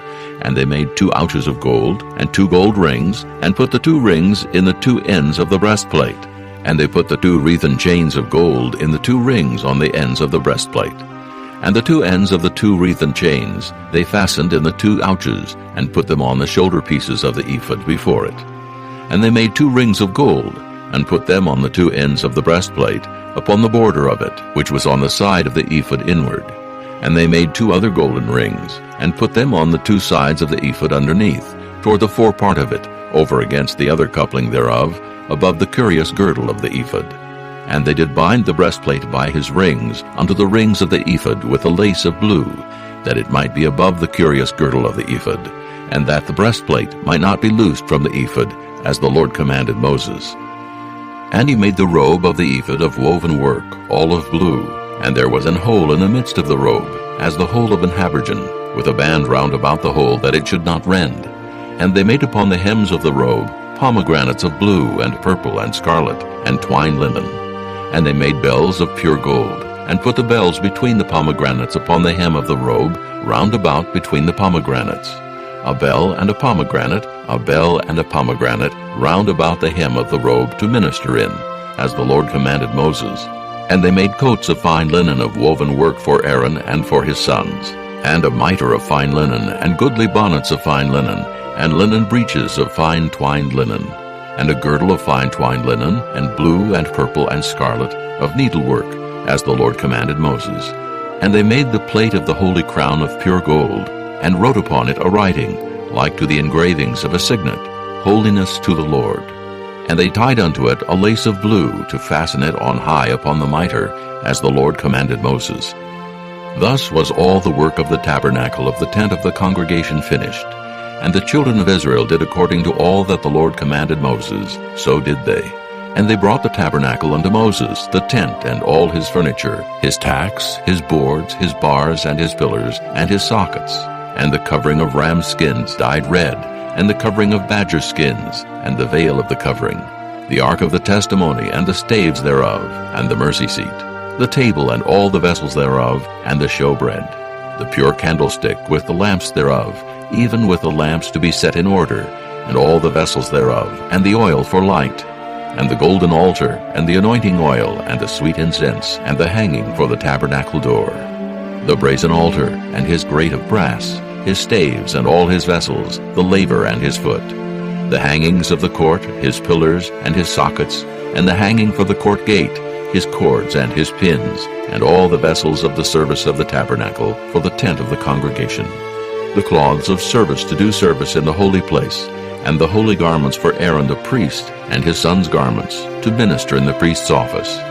According to all that the Lord commanded Moses, so the children of Israel made all the work. And Moses did look upon all the work, and behold, they had done it as the Lord had commanded. Even so had they done it, and Moses blessed them. Chapter 40. And the Lord spake unto Moses, saying, On the first day of the first month shalt thou set up the tabernacle of the tent of the congregation. And thou shalt put therein the ark of the testimony, and cover the ark with the veil. And thou shalt bring in the table, and set in order the things that are to be set in order upon it. And thou shalt bring in the candlestick, and light the lamps thereof. And thou shalt set the altar of gold for the incense before the ark of the testimony, and put the hanging of the door to the tabernacle. And thou shalt set the altar of the burnt offering before the door of the tabernacle of the tent of the congregation. And thou shalt set the laver between the tent of the congregation and the altar, and shalt put water therein. And thou shalt set up the court round about, and hang up the hanging at the court gate. And thou shalt take the anointing oil, and anoint the tabernacle, and all that is therein, and shalt hallow it, and all the vessels thereof, and it shall be holy. And thou shalt anoint the altar of the burnt offering, and all his vessels, and sanctify the altar, and it shall be an altar most holy. And thou shalt anoint the laver and his foot, and sanctify it. And thou shalt bring Aaron and his sons unto the door of the tabernacle of the congregation, and wash them with water. And thou shalt put upon Aaron the holy garments, and anoint him, and sanctify him, that he may minister unto me in the priest's office. And thou shalt bring his sons, and clothe them with coats. And thou shalt anoint them, as thou didst anoint their father, that they may minister unto me in the priest's office. For their anointing shall surely be an everlasting priesthood throughout their generations. Thus did Moses, according to all that the Lord commanded him, so did he. And it came to pass in the 1st month, in the 2nd year, on the 1st day of the month, that the tabernacle was reared up. And Moses reared up the tabernacle, and fastened his sockets, and set up the boards thereof, and put in the bars thereof, and reared up his pillars. And he spread abroad the tent over the tabernacle, and put the covering of the tent above upon it, as the Lord commanded Moses. And he took and put the testimony into the ark, and set the staves on the ark, and put the mercy seat above upon the ark. And he brought the ark into the tabernacle, and set up the veil of the covering, and covered the ark of the testimony as the Lord commanded Moses. And he put the table in the tent of the congregation upon the side of the tabernacle northward, without the veil. And he set the bread in order upon it before the Lord, as the Lord had commanded Moses. And he put the candlestick in the tent of the congregation, over against the table, on the side of the tabernacle southward. And he lighted the lamps before the Lord, as the Lord commanded Moses. And he put the golden altar in the tent of the congregation before the veil, and he burnt sweet incense thereon, as the Lord commanded Moses. And he set up the hanging at the door of the tabernacle, and he put the altar of burnt offering by the door of the tabernacle of the tent of the congregation, and offered upon it the burnt offering and the meat offering, as the Lord commanded Moses. And he set the laver between the tent of the congregation and the altar, and put water there to wash withal. And Moses and Aaron and his sons washed their hands and their feet thereat. When they went into the tent of the congregation, and when they came near unto the altar, they washed as the Lord commanded Moses. And he reared up the court round about the tabernacle and the altar, and set up the hanging of the court gate. So Moses finished the work. Then a cloud covered the tent of the congregation, and the glory of the Lord filled the tabernacle. And Moses was not able to enter into the tent of the congregation, because the cloud abode thereon, and the glory of the Lord filled the tabernacle. And when the cloud was taken up from over the tabernacle, the children of Israel went onward in all their journeys. But if the cloud were not taken up, then they journeyed not till the day that it was taken up. For the cloud of the Lord was upon the tabernacle by day, and fire was on it by night, in the sight of all the house of Israel throughout all their journeys.